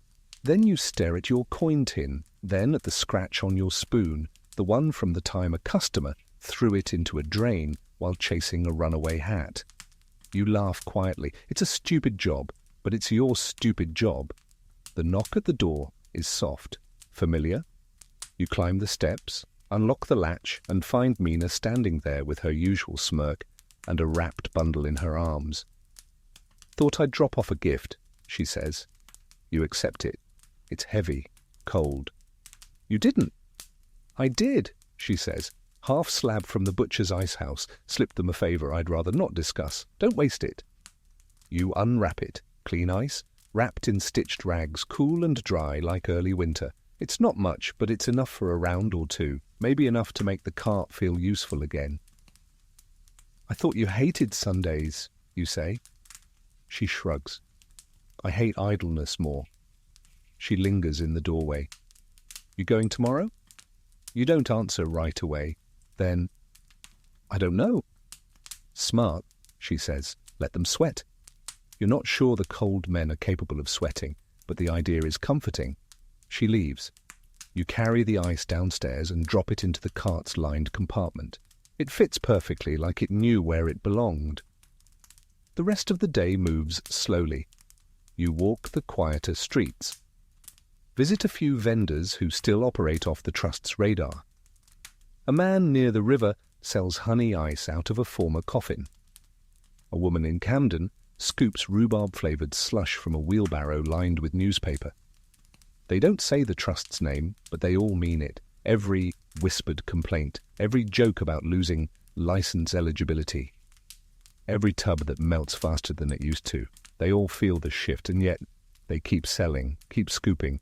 You spend the evening writing in your tally book, not just earnings, but notes, ideas, questions. What if we shared ice runs? What if Sal knew someone who could forge the permit tags? What if Percy's cart had a leak? Hypothetically, what if I went to that interview and didn't join but listened? What if I said no but not quietly? The page fills quickly, your mind too. By the time you crawl into bed, you're no closer to an answer, but you feel closer to yourself. You stare at the ceiling. No drips tonight, just silence and the slow, steady rhythm of your heart beating against the pillow. Historians still argue whether the street vendors who resisted the Trust did so out of principle or because they simply didn't fit the mould. Some were cast as martyrs, others as fools. The truth is always messier, laced with fatigue, pride, stubbornness, and love. Love for a job that never quite loved you back. Love for the clink of coins in a tin and the splash of cold syrup on a hot day. Love for being known by name, by cart, by flavour. Tomorrow is Monday, and you still haven't decided. But you know this. You'll be up before the sun, just like always. The sun hasn't risen yet, but you're already sitting at the edge of your cot, boots laced, apron folded over your knee. Monday, interview day. It looms over you like a foghorn, loud, distant, hard to ignore. You stare at the Trust's card resting on your table, the inky scrawl still smug in its simplicity. Monday, 3 p.m. You could ignore it. You could throw it in the stove, let it curl into ash, and declare your independence with a puff of smoke. Or you could go, not to grovel, not to sign, just to look.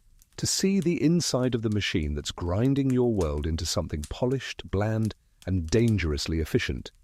You sigh, fold the card, tuck it into your vest pocket beside a handful of coins and a scrap of cloth with yesterday's honey stain. Armour of sorts. You check your cart. The ice from Mina's gift is holding steady, packed tight beneath your lemon tin and the freshly mixed vanilla. Real cream this time, or close enough to call it that without blushing. You left the spiced cream behind. Some memories don't deserve to be reheated. You set off early, wheels squeaking faintly through the waking streets. The air smells like coal and possibility. A few familiar faces wave as you pass. Sal's already at her usual corner, clutching a mug of something that could be tea or broth or punishment. She doesn't call out, just nods. That's enough. You work 2 rounds through your regular routes. The tubs lighten, coins clink. By midday, your cart is 3/4 empty, and your heart's only half settled. You wipe your hands on your apron and glance at the sun, nearing its peak. It's almost time. You leave your cart tucked in an alley near Chancery Lane, hidden between a shuttered bookstall and a stack of broken chairs. You've done this before, abandoning your post temporarily, praying no one walks off with your future on wheels. You walk. The trust office is located on the second floor of a building that used to be a tailor's shop. The faded signage still reads "Fine Stitching for Gentlemen." Now it offers something entirely different: refinement, regulation, and control. You step through the door. A bell chimes, the floorboards creak. A receptionist, polished shoes, expression like stale toast, glances up. Appointment? You nod. Tier 2 consideration, 3 p.m. He scans a list, gestures without a word. Upstairs, right-hand door. You climb the narrow staircase. Your boots thud against the wood, each step echoing like a slow countdown. The door is ajar. You push it open. Inside, a round table, 3 chairs, 1 window, and a man seated already, wearing a grey waistcoat and an expression best described as professionally unimpressed. He doesn't rise, doesn't offer a hand. Sit. You do. He studies you, not your face, your clothes, your apron, your fingernails, feet or nails. You're late. You glance at the clock. You're not. He smirks. Better to get used to being wrong. You don't blink. He opens a folder, begins reading aloud. Unlicensed vendor, multiple citations, affiliation with unregistered chemist, suspected association with illicit ice suppliers, unauthorized use of modified refrigeration, unverified flavor labeling. He looks up. Quite the resume. You smile faintly. You forgot the part where I invented rebellion flavor. He doesn't laugh. We're offering you a path out of this, he says. Compliance, certification, access to premium ice, permitted routes, and permitted flavors. In exchange, no surprises, no experiments, no theatrics. You raise an eyebrow. No charm? No need, he replies. Charm is a liability. We provide consistency. You lean back. And if I say no? He closes the folder. Then your days are numbered. We'll flood your corners with better carts, cleaner tubs, free samples, trained vendors with good hair and no opinions. You let the silence stretch. Then, what if I take the permit and do it my way? He folds his hands. Then we revoke the permit. And your name ends up on a wall where inspectors don't need warrants. You stare at him. So it's loyalty or exile? He shrugs. Welcome to modern ice cream. He stands. The interview is over. You're dismissed. You walk out slowly, down the stairs, back into the street. The sun is lower now, the sky turning copper. Your cart is still there, untouched. Faithful, you run a hand over its edge. Then you reach into your vest. You pull out the trust's card and you tear it in half. Historians still argue whether small vendors ever stood a chance against the tide of organized systems. Some say those who resisted were swept away. Others say they left ripples, enough to change the current. You don't know which you'll be, but you know this. Tomorrow you'll still be out there, still scooping, still ringing your bell. And someone, somewhere, will still ask, got the good lemon? You sleep better that night than you have in weeks. Not because the ceiling stopped leaking, it hasn't. Or the cot miraculously softened, it hasn't. Or because the weight of the cold men has disappeared from your shoulders, it hasn't. But because, for once, you made a choice that felt like yours. No permission, no paperwork, just you, a torn card, and a stubborn kind of peace settling into your bones like warmth from a cold stove. The next morning, you wake before the first light stretches across the brickwork outside. You brew tea from leaves that barely deserve the name, and you drink it slowly while flipping through your tally book. Pages filled with tiny details, earnings, flavor notes, broken wheel repairs, freezer boys, successes and near explosions. And names, so many names, people who bought, people who smiled, people who returned. You close the book. It's not just a record of business, it's a reminder. You don't serve a market, you serve people. You pack your tubs with fresh mixes, vanilla, lemon, and a new experiment you're calling cobbler's cream, a mix of plum and cinnamon with just enough breadcrumbs to be suspicious. You load your cart, check the wheel, still wobbling, still loyal, and head out. The streets feel different today, not calmer, sharper. Like something invisible has shifted. You see more truss carts lined up in precise rows outside station stops, their vendors dressed in matching uniforms that make them look like dessert salesmen in a play about the future. But the faces in the crowd haven't changed. Mrs. Forsyth still leans from her window with her overwatered ferns. Big Sal still fans herself under a patched umbrella, cherry tub in tow. Even Alfie, who now proudly advertises his new artisanal ice dust topping, grins when he sees you and shouts, "I hear the coal men have a flavour name, Compliance. You selling that today?" You shout back, "Nah, sold out of obedience, only got Stubborn Delight left." Laughter follows you down the block. At your usual corner, customers trickle in. First a boy who pays in buttons and gives you a flower, then a clerk who looks far too polished to be in this part of town, but buys 2 scoops and thanks you by name. Then, unexpectedly, Percy. He walks slowly today, no whistle, no new hat. His cart is behind him, polished but subdued. He stops across from you. "You went to the interview," he says. You nod. "You didn't take it." Another nod. He sighs. "They gave me a form to evaluate other vendors. Said it was part of my progression." You tilt your head. "So you're a snitch now?" He smiles weakly. "Not yet, that's why I'm here." You don't speak. You just hand him a scoop of cobbler's cream, no charge. He takes it, tastes it, and chuckles. "You put bread in this?" "I call it rustic." He sits beside your cart on the curb, quietly eating. You ring your bell. A woman steps up and asks, "What's the special?" You smile. "It's plum and defiance." She orders 2. By afternoon, your tubs are running low, your voice is hoarse, and your feet feel like they've been replaced with bricks. But you feel good, like you've found your footing in a city that's constantly trying to knock you sideways. Freezer Boy appears briefly, just long enough to hand you a note, scribbled in charcoal. "New powder ready. Won't explode this time, maybe." "Test tomorrow," you write back. "Only if it glows less than last week's batch." He vanishes again. The rest of the afternoon blurs. Children laugh. Coins clink.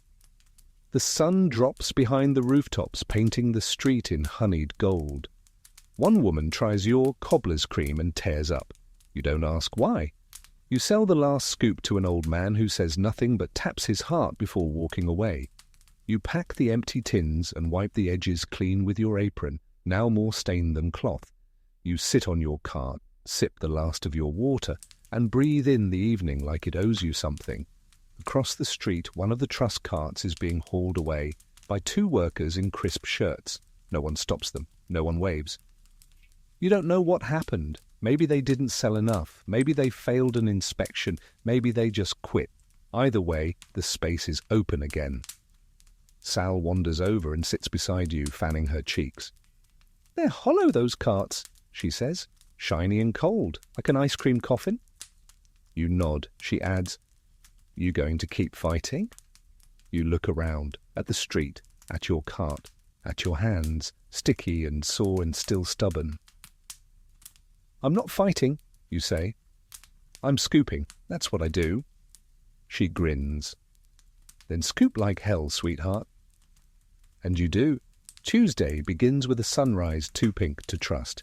You watch it slink through the cellar window like a thief stealing into the day, casting rosy hues over your neatly stacked tubs and yesterday's damp apron. You stretch, slow and deliberate, like someone daring the universe to give them an excuse to lie back down. It doesn't. The air smells faintly of lemon syrup and wet burlap. Familiar, not unpleasant. You lace your boots, tie your apron, wipe your spoon. Same ritual, same rhythm, same cart, with its squeaky left wheel that sings a sad little protest on every bump, but refuses with admirable consistency to fall off. Your tally book lies open on the table beside you. Last night's numbers aren't great, but they're honest. You flip to a blank page and scrawl a new heading across the top. Week 2 without a permit. Underneath, you write, vanilla sold out by noon. Cobbler's cream, 7 scoops, 1 cried. Percy didn't report me. Freezer boy's still alive. Somehow. Alfie suggested bacon flavour. Must stop him. You smile, fold the book, and sling your satchel over your shoulder. The coin pouch inside jingles like the beginning of a cheerful, low-budget opera. Out on the street, the city's already beginning to move. Newspaper boys shout headlines that probably aren't true. A horse snorts from behind a bakery. Somewhere, someone sneezes with the conviction of a man trying to exorcise a demon. You steer your cart through it all, humming under your breath. The cobbles wobble your rhythm, but you keep going. You've learned to let the road set the beat. Your first stop is the school gates, where children line up for class with shoes polished, cheeks smudged, and patience already thin. They light up when they see you, because of course they do. You are the bringer of chaos disguised as dessert. One girl offers you a flower in exchange for a half scoop. One boy offers you a joke. It's terrible. You give him 2 scoops. The teacher frowns but doesn't intervene. She buys cobbler's cream at full price. The next route takes you toward the workshop district, where the air tastes like iron filings and ambition. Workers spill from alley doors, stretch, yawn, and make a beeline for your cart. You serve quickly, efficiently, with just enough sass to keep things lively. A man with grease on his hands points to the tubs. What's the yellow one again? Sunshine, you say.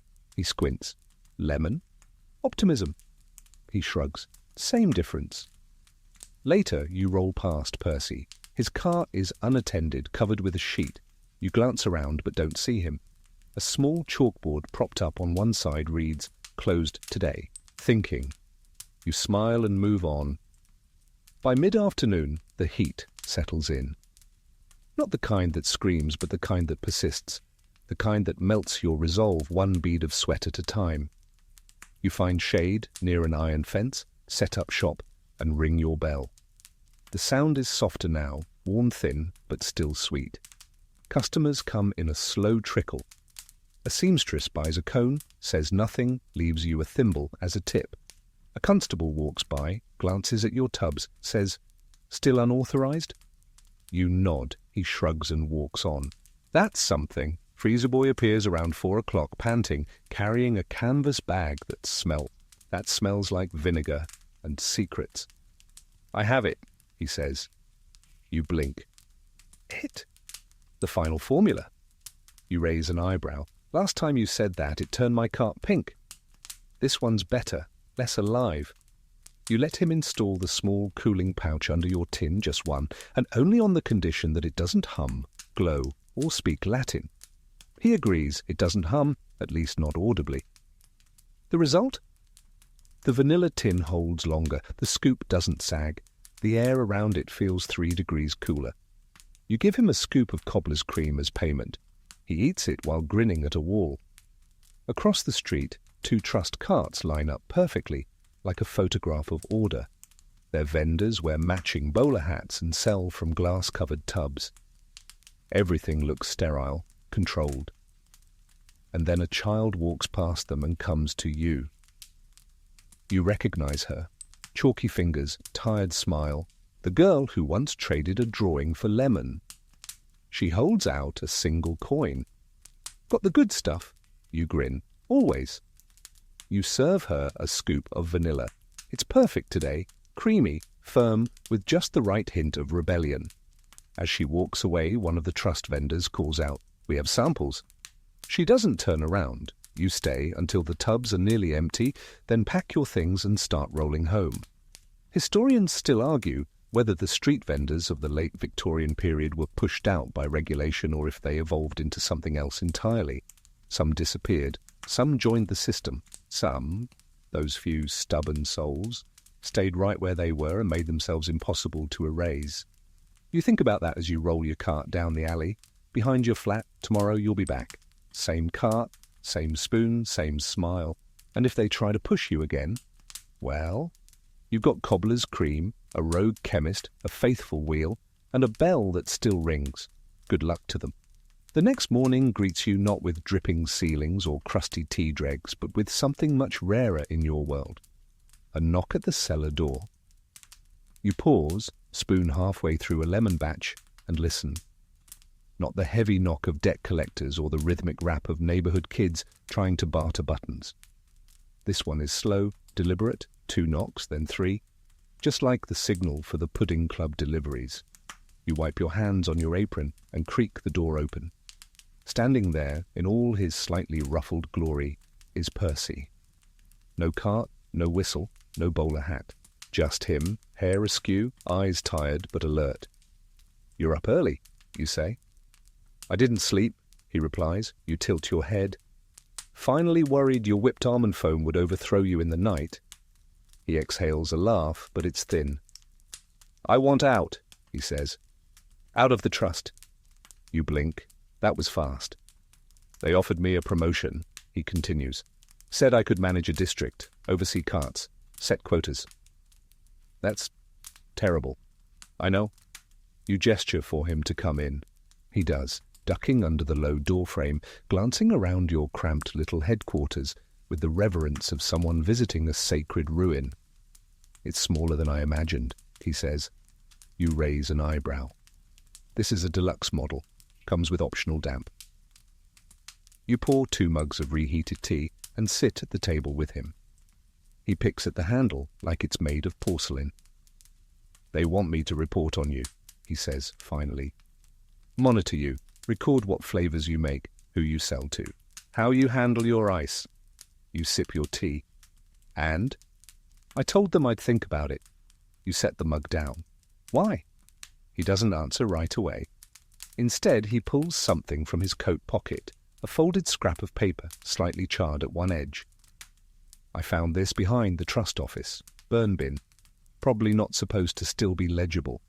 He hands it to you. You unfold it. It's a list. Vendor names, routes, flavor offerings, status notes. Beside some, there are check marks, approved. Beside others, red slashes, closed, next to your name. Monitor closely, influential, non-compliant. You stare at the paper. Percy watches you. "I thought you should know," he says. You nod, slowly. "So," you say, "what are you going to do?" "I don't know yet, but I don't want to be part of that." You stand, walk to your cart, and lift the lid of the vanilla tub. The fresh batch is solid, cold, with a smooth surface like polished marble. You scoop a little into a pewter dish and hand it to him. "Then you're still welcome on this side." He eats in silence. Later that day, you roll into the square earlier than usual. The cart is cleaner than it's been in months. You added a new sign. "Still here, still cold, still us." People notice. Mrs. Forsyth waves from her window. A boy salutes you with a broken toy sword. A trust vendor watches silently from across the street but doesn't speak. By noon, Percy joins you, not as a spy, not as a rival, but as a second set of hands. He helps scoop. He wipes spills. He doesn't talk much, but that's all right. You do enough of that for both of you. Freezer Boy swings by and drops off another stabilized cooling sachet, which, according to him, only vibrates a little now. You wedge it beneath the lemon tin and hope for the best. Sal walks by, eyes the two of you, and mutters, "Well, if it isn't the rogue and the turncoat." You reply, "We're workshopping a new flavor, unlicensed vanilla swirl." She snorts and tosses you a coin. "Save me a scoop." Later, you spot the clipboard lady from the trust office standing by the fountain pretending not to watch. She scribbles something as Percy hands a cone to a child and ruffles their hair. You ring your bell once, just for her. She doesn't flinch. You keep scooping. The afternoon melts into evening and the tubs grow lighter. You serve a pair of dock hands, a violinist missing 2 strings, a blind man who asks you to describe the flavor before he tastes it. He says, "That's how I remember things, by stories." You tell him the vanilla is based on a dream of snow that never melts. He says, "It tastes exactly like that."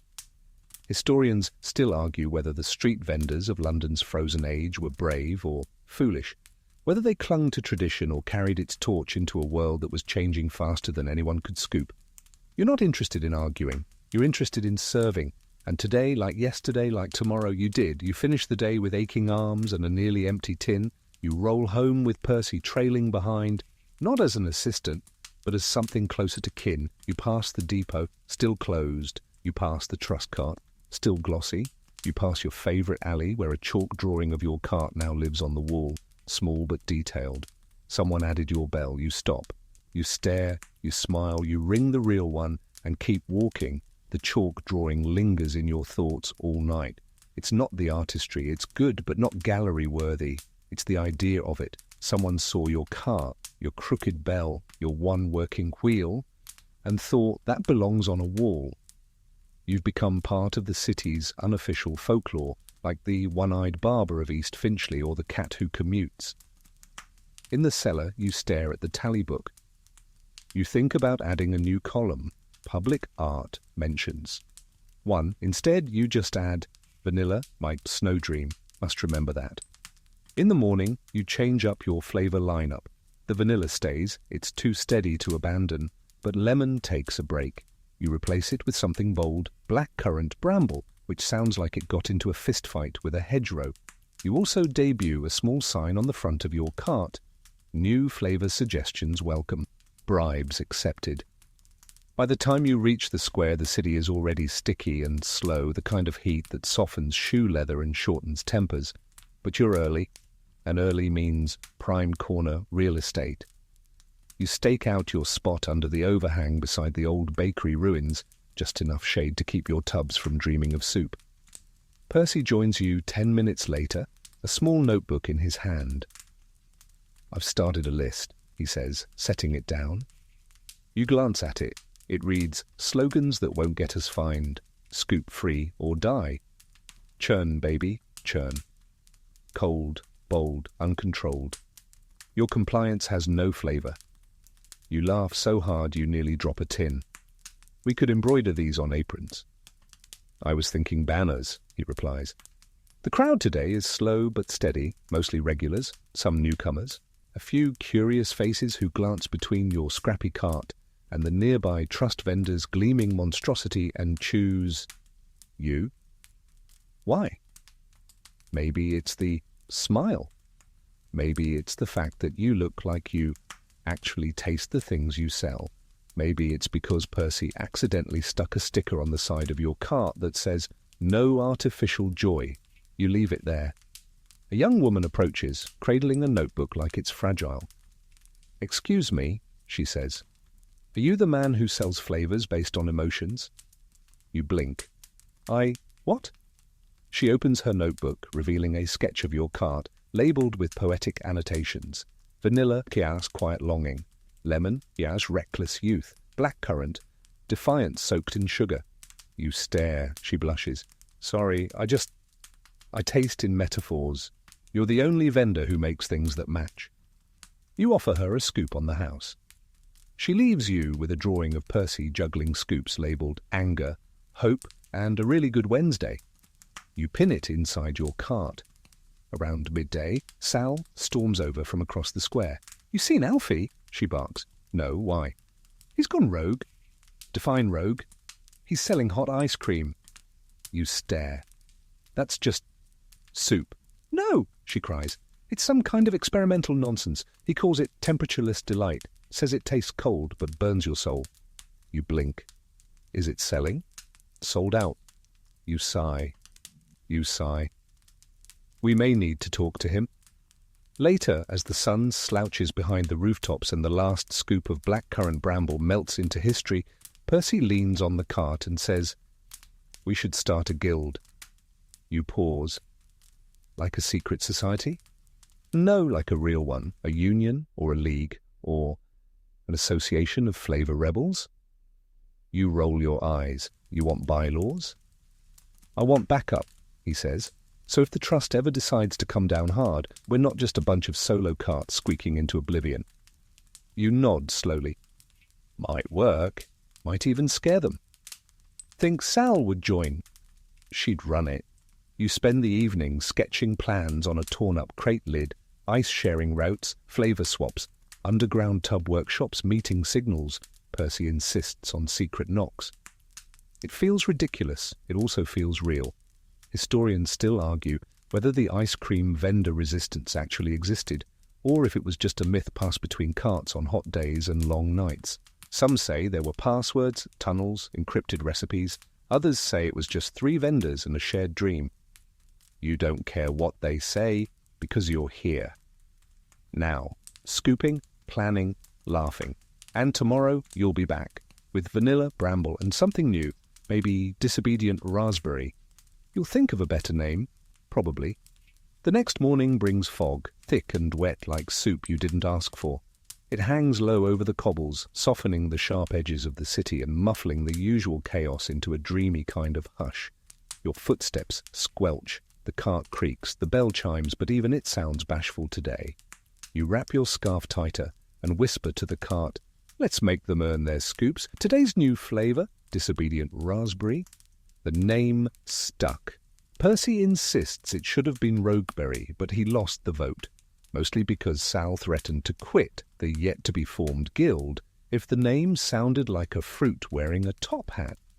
You set up in your usual square, the fog still curling around crates and benches, making everyone look like ghosts with morning errands. A few early regulars shuffle over, hands buried deep in pockets, eyes hopeful. Your first customer, an old woman with a cane carved like a swan, buys a scoop of vanilla and nods approvingly after the first taste. "Still tastes like a memory I haven't earned," she mutters, and disappears into the mist. Percy joins you an hour later, hauling a small satchel of notes and a tin of what he claims is guild paperwork. You peek inside. It's mostly doodles of tub designs and flavour experiments that include things like melancholy mint and anise regret. "This fog," he says, handing you a warm bun from a bakery down the road. "Perfect for conspiracies," you grin. "It's like the city wants us to scheme." By midday, the fog lifts a little, enough to see the trust cart setting up across the street. New vendor today, fresh face, too clean. He arranges his product with military precision, places a small sign that reads, "Scientifically balanced flavor ratios." You respond with your own impromptu chalk sign. "We're 83% chaos, the rest is flavor," people notice. Some laugh, one man takes a photo. The trust vendor doesn't respond, but his jaw tightens slightly. That's a win. A child, maybe 6 years old, with scuffed boots and eyes like storms, approaches the cart holding out a crumpled drawing. It's you, or rather your cart, with steam rising from the tubs and a dragon coiled around the frame, wearing your hat. You crouch. "What flavour does this dragon serve?" the child thinks. "Probably explosions and dreams." You hand him a scoop of disobedient raspberry. He walks off with sticky fingers and the expression of someone who just rewrote the laws of dessert. In the afternoon, Sal appears with breaking news. Alfie has dyed his ice cream blue using a rare beetle powder and claims it cures melancholy. He's calling it beetroot bliss, she says. You nod. "Well, that sounds edible." She adds, "He also claims it glows in the dark." You sigh. "That sounds less edible." Still, you scribble it into the guild's potential future flavours list under experimental and possibly bioluminescent. The crowd picks up near sunset.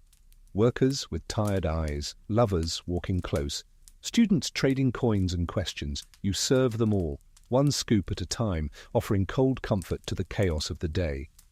Percy hands out guild invitations, scraps of paper with hand-drawn ice cream scoops wearing crowns.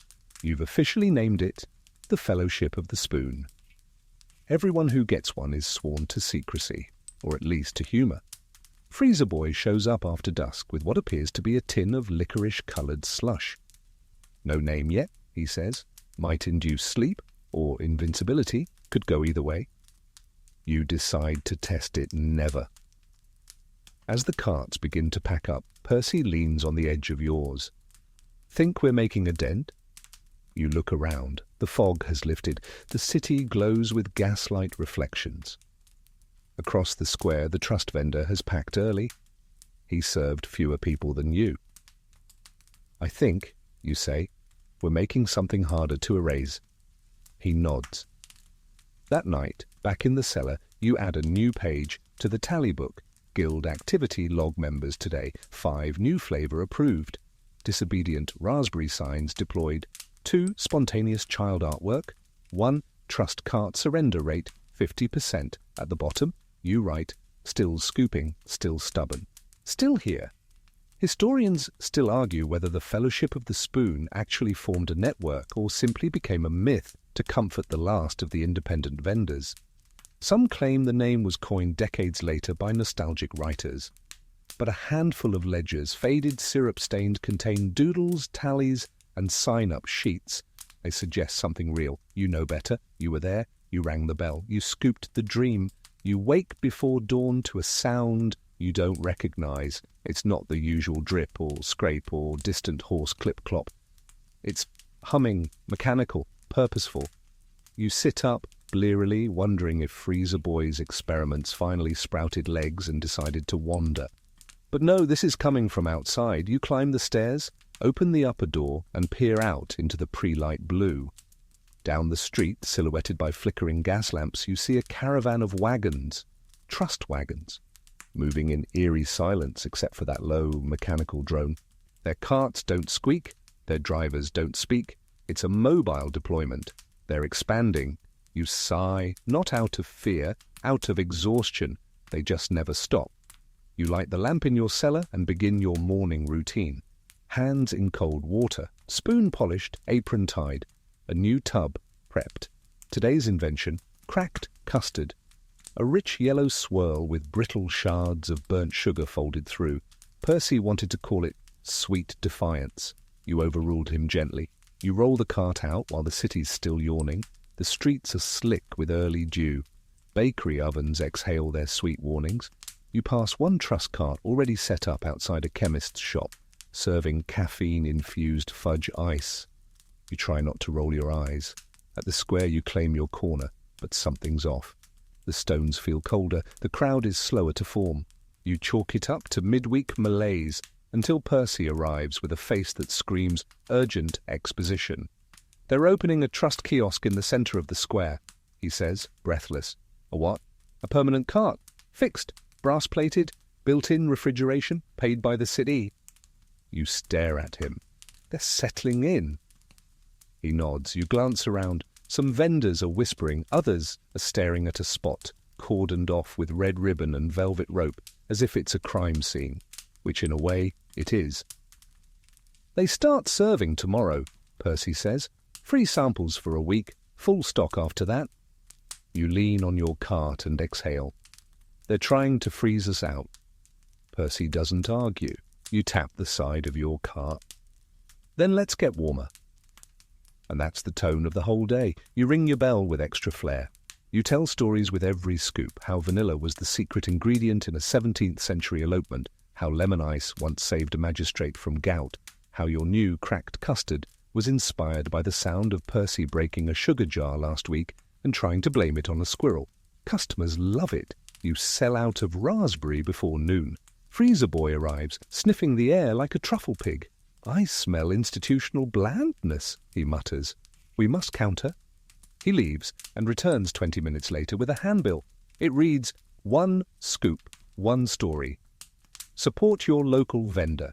Taste something no machine can make. It's perfect. You make copies. By mid-afternoon, almost every cart in the square is handing them out. Mina appears and offers to accidentally knock over a trust sign. You decline, but you keep the offer on file. Alfie arrives with what he calls emotionally reactive sherbet. You don't ask how. You simply nod respectfully and sell him a scoop of cracked custard. Even Sal seems impressed. At closing time, you and Percy sit on the cart, counting coins and soaking in the last light of the day.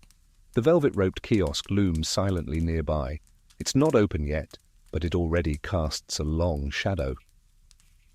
I don't know if we can outlast it, Percy says quietly. You toss him a wrapped cone. Then let's outlove it. He stares at you. You know what I mean. He smiles. That night, back in the cellar, you add a new line to the tally book. 1 scoop, 1 story campaign launched. Resistance rating 910. Kiosk invasion imminent. But we're louder and stickier. Historians still argue whether the trust kiosk destroyed the old vendor culture or merely pushed it underground into whispers and wagons that never stopped roaming. There are rumours of a roaming cream cartel, a guild of scooping radicals who used flavour as protest. You've heard the stories, you helped write them, and tomorrow, as the brass kiosk unveils itself with a speech and free sample tokens, you'll be there, with your cart, with your custard, with your story, because they can build a monument, but you are the movement.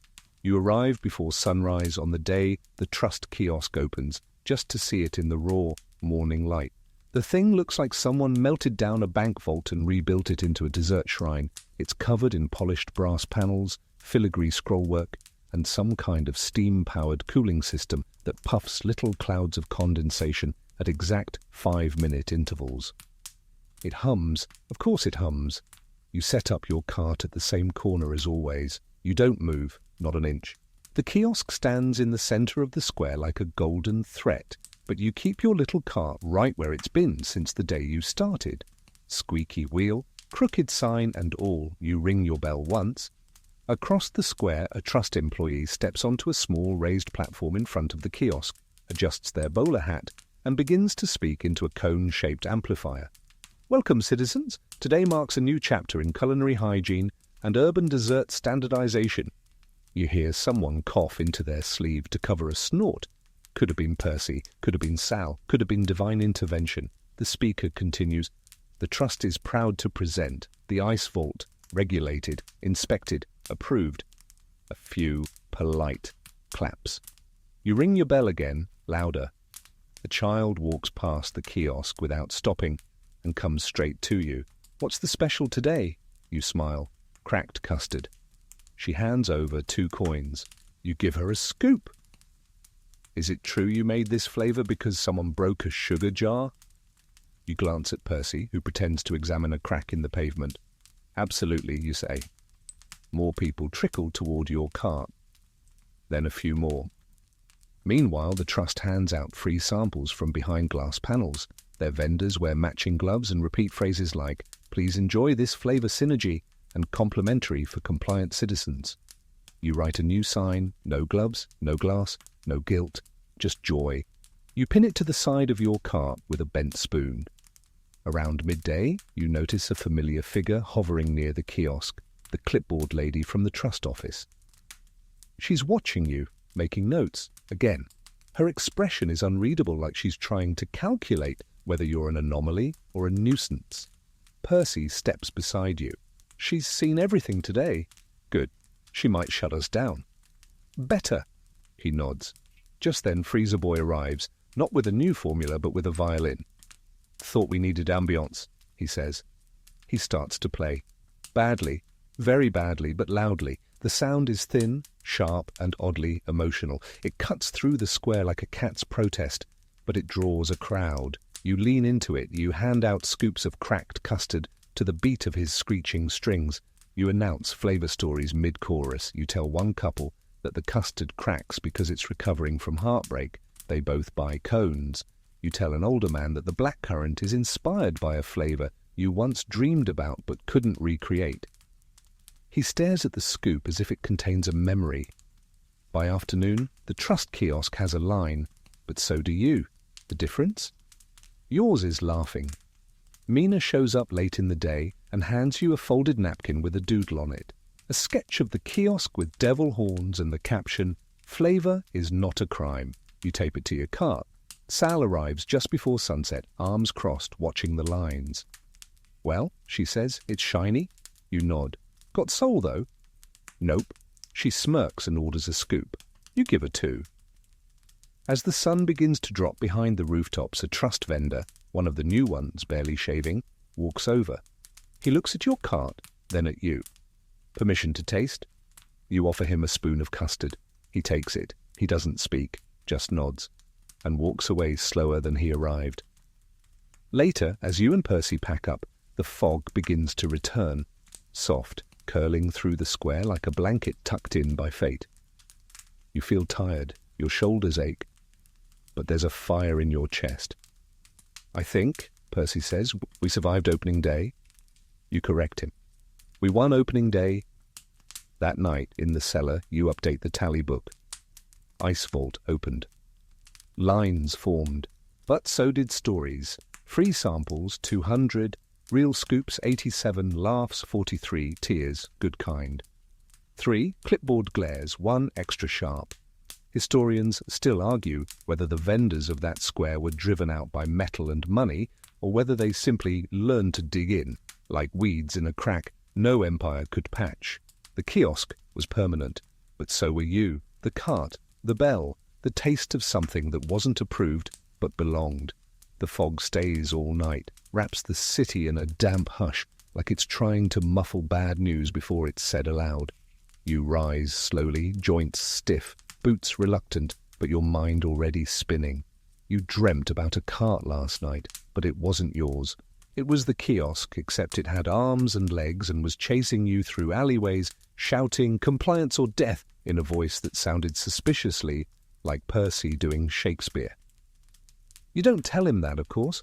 You roll your cart into the square just after dawn and find Percy already there, chalking a new slogan onto the curb in front of your usual post. Scoop small, dream big, eat cold. You nod approvingly.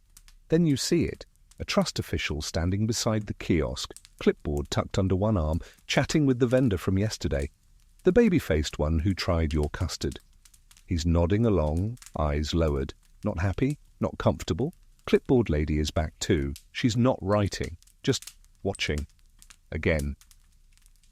Today, you're offering apple cinder crunch, a mix of baked apple, cinnamon syrup, and a ribbon of charred sugar glaze that Percy insists is more caramel than arson. You disagree. You serve it anyway. The first scoop goes to a mailman on his break. The second to an exhausted woman carrying twin infants. The third goes to a baker you've never seen before who tastes it and says, "Reminds me of the fire in '87. You decide not to ask which one. The day unfolds slowly. A little colder, fewer crowds. Maybe it's the fog. Maybe it's the kiosk finally chipping at your edges. But the right people still come. A teenage girl with ink-stained fingers trades you a haiku for a scoop. A chimney sweep you haven't seen in months stumbles by and says, "Didn't die. Thought of your lemon ice," then orders 2. You begin noticing subtle things, small bits of resistance. Another vendor across the square sets up with a sign that reads, "Trust tested, freezer boy approved," may tingle. Alfie shows up midday with confusion swirl, a flavour he won't describe and says is only for emotional daredevils. He sells out by 4. Even Sal starts handing out napkins with printed quotes like, "In a world of brass, be a spoon." You feel it. Something is building, a whisper, a tremor, a resistance that has nothing to do with anger and everything to do with flavour. Then it happens. Near closing, you spot Percy walking toward the kiosk. At first you think he's curious, then you see him hand something to the vendor, a folded scrap of paper. You tense. Clipboard lady watches, hawk-like. Percy turns back and walks straight to you. "That was a poem," he says before you can ask. "He wrote it yesterday. Didn't think it was good. I told him he was wrong." You stare at him, then at the kiosk. The vendor looks down at the paper like it's a letter from another life. "You're spreading poetry now?" "I'm multitasking." That night, back at the cellar, Percy helps you write up a new manifesto for the Fellowship of the Spoon. It's not official, just something to slip into cones like a fortune cookie with convictions.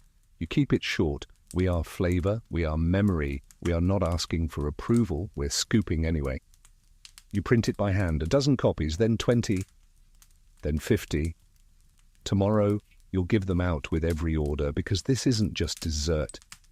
It never was. It's defiance, served cold, joy wrapped in wax paper, protest with a cherry on top.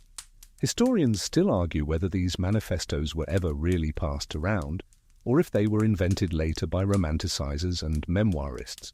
They argue about wording, about influence, about whether a scoop of apple ice could change anyone's mind. But those who were there, they don't argue. They remember, because the cart kept rolling. And so did you. The next morning, before even the fog has peeled itself off the cobblestones, you're already at your cart, sealing the tins and packing your secret weapon, the manifestos. You slide each one gently into a cone wrapper, a whispered rebellion tucked between the folds. They crinkle slightly as they go in, like they're smuggling hope. Percy arrives chewing a biscuit and clutching a satchel filled with chalk, spare spoons, and one hastily made stencil that reads, "Scoop loud, stay soft." "Too subtle?" he asks. "It's perfect," you reply. You arrive at the square and claim your corner. No need to fight for it anymore. Everyone knows this is your spot. Even the pigeons avoid it now, as if they understand something sacred happens here. The trust kiosk is already humming. They've installed awnings now, real ones with pinstripes. "They're trying to look quaint," Percy mutters, disgusted. You reply, "Awnings are the last gasp of the desperate." He nods solemnly. Today's flavour, Dusty Rose Dream, a strange but lovely mixture of rosewater, vanilla, and a touch of gingerbread crumble. You've been working on it for a week. Percy said it smells like someone baked nostalgia and let it cool on a windowsill. You don't tell him how much that meant. Your first scoop of the day goes to a street musician who trades you a lullaby on a tiny accordion. The second goes to an old man who says, "I haven't tasted this since before she died," and walks off without another word. The third goes to a young trust vendor. He wears a bowler hat but no name tag. You don't ask his name. He doesn't ask what's in the cone. He reads the manifesto tucked into the wrapper, folds it, and places it gently in his pocket before taking a bite. Around midday, something unexpected happens. The kiosk stops serving. The shutters roll down. The humming ceases. A small placard appears that reads, "Closed for recalibration." You and Percy stare at it. "Did we break them?" You shrug. Or maybe they realized you can't calibrate flavor. Vendors around the square notice. Sal lets out a cackle that echoes off the bricks. Alfie starts passing out samples of his new flavor, Peach Panic, which he insists pairs well with institutional collapse. Freezer Boy arrives with what he calls flavor diffusion balloons. You don't ask.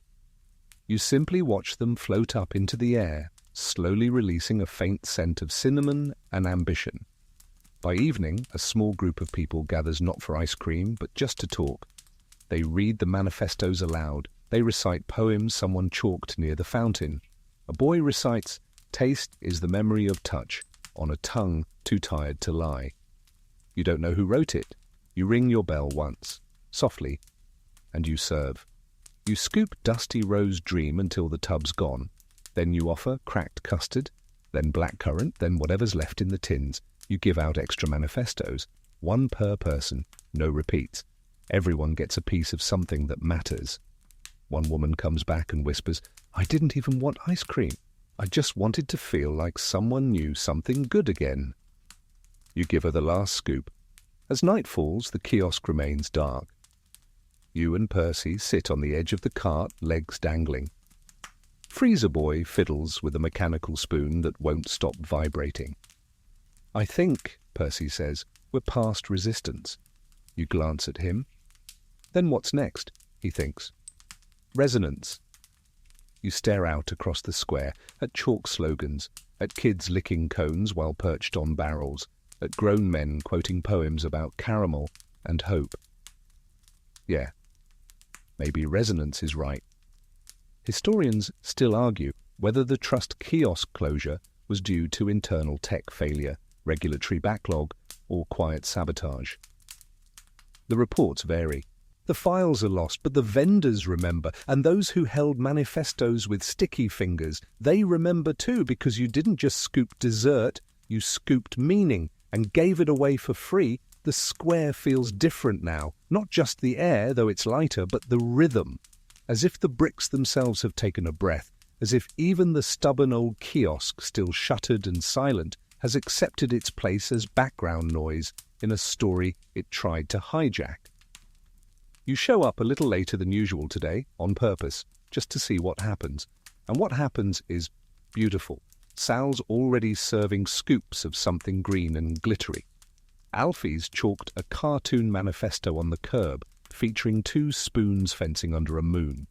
Percy's seated on an upturned crate reading poems to customers between scoops.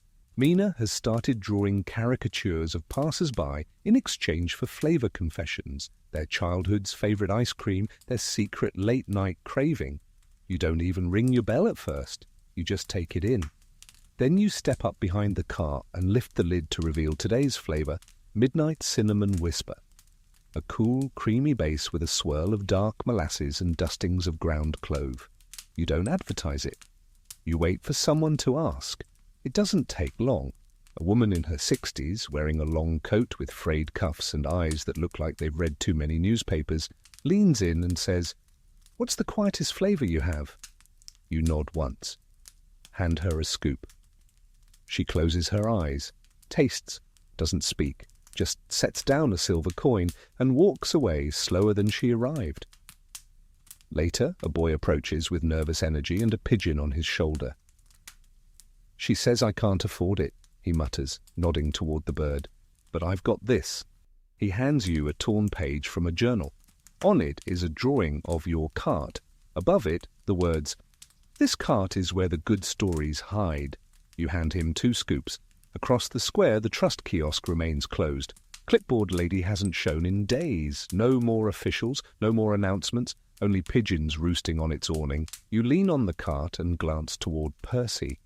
"You think they're done?" you ask. He shrugs. "They never admit defeat. They just rebrand and vanish." Freezer Boy arrives with an unlabeled jar and sets it gently beside the cart. "What is it?" you ask. He leans in, whispers, "It's silence you can taste." You decide not to open it. Not yet. Instead, you serve. The afternoon is steady, quiet, the kind of rhythm that feels earned. Your regulars return, but they don't linger as long. They don't need to. They've tasted what they came for, heard the poems, read the manifestos. They smile, say thank you, move on. And new faces appear. Faces that used to wait in the trust line, faces that used to watch from a distance.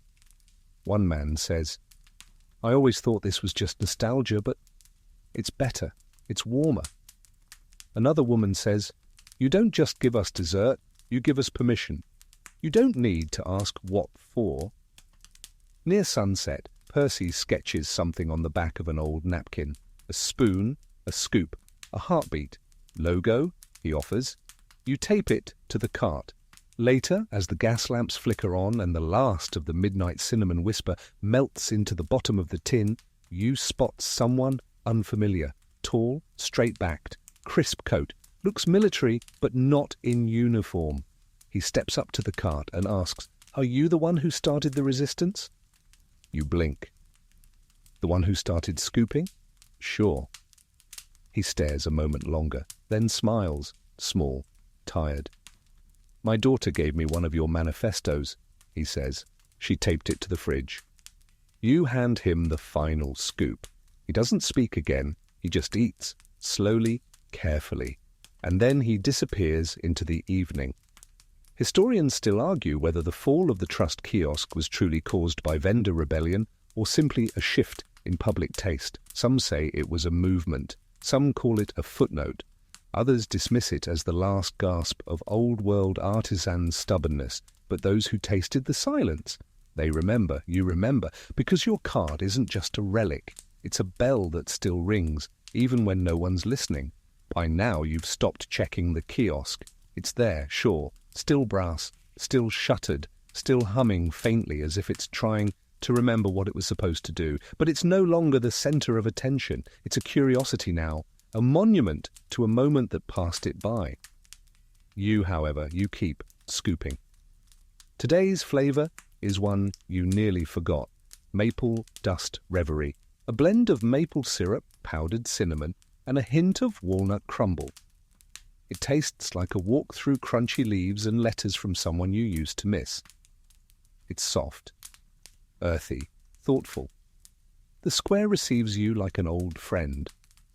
You ring the bell once, out of habit, not necessity. People are already lined up. You don't serve fast. You never did. But now no one minds waiting, some even bring stools. Someone's set up a small bookshelf near your cart labelled Poems to Read While You Wait. Percy arrives with 2 baskets of ingredients and a suggestion for a new campaign. Scoop, swap Sundays. Vendors trade flavours for the day. You tell him it's brilliant. Then assign him to logistics.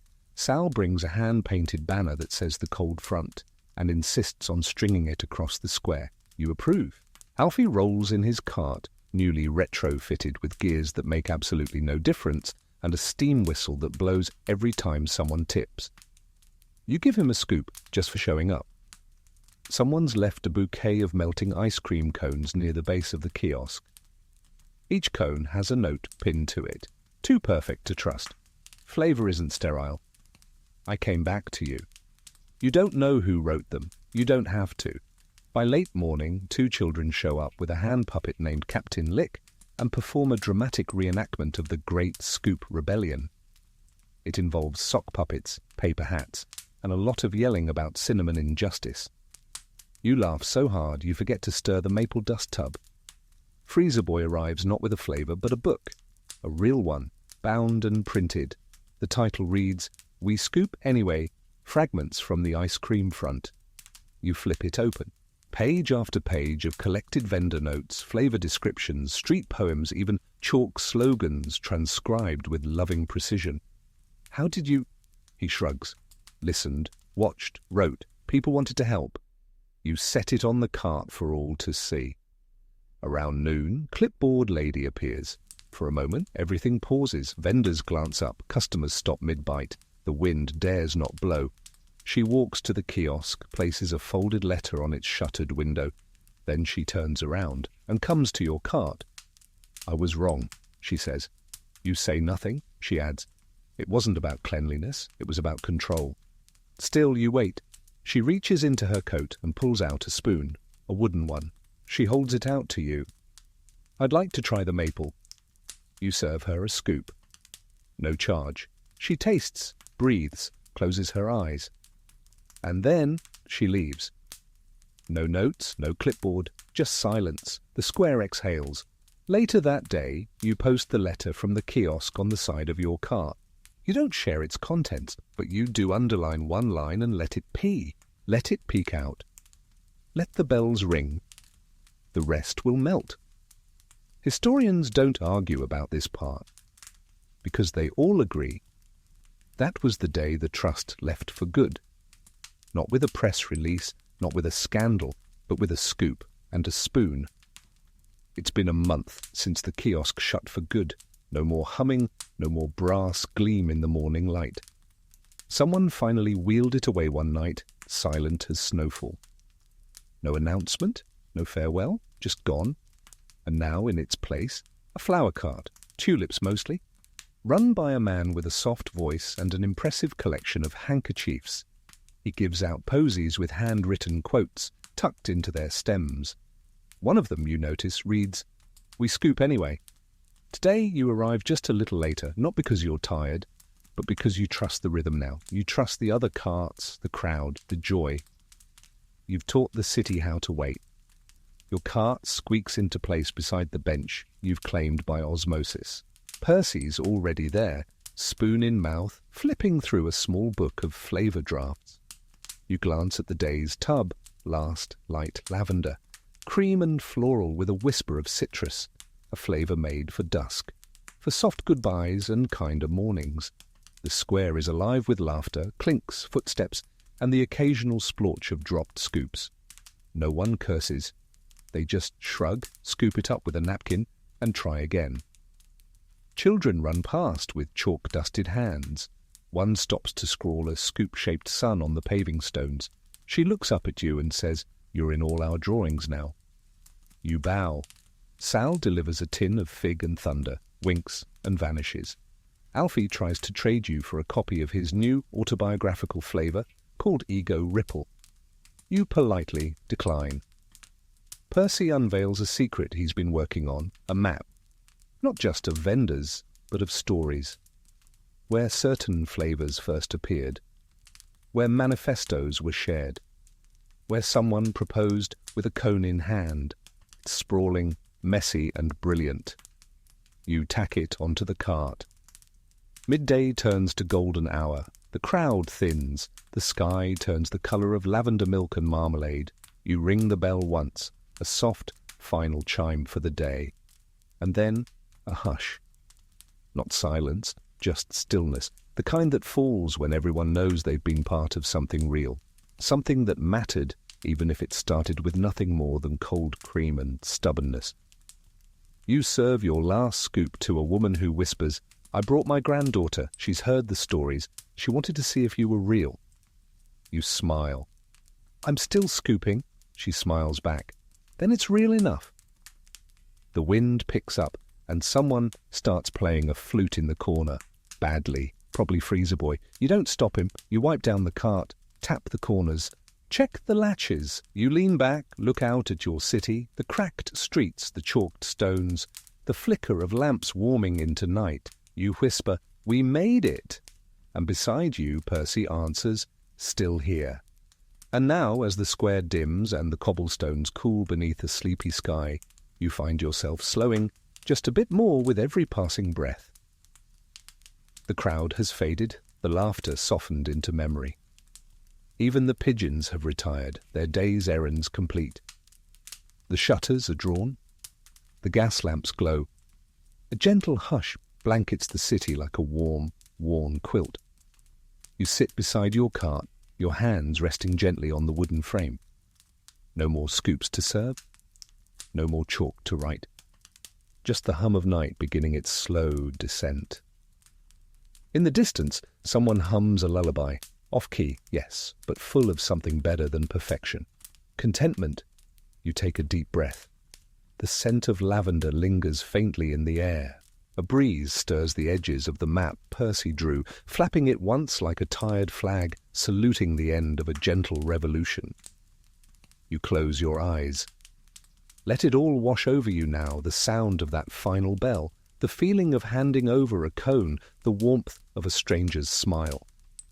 The city sleeps, and so should you, because the battles, small and sweet, have all been fought for today. The scoops have been served, the stories have been told, and you, my friend, you were there for all of it. So rest now.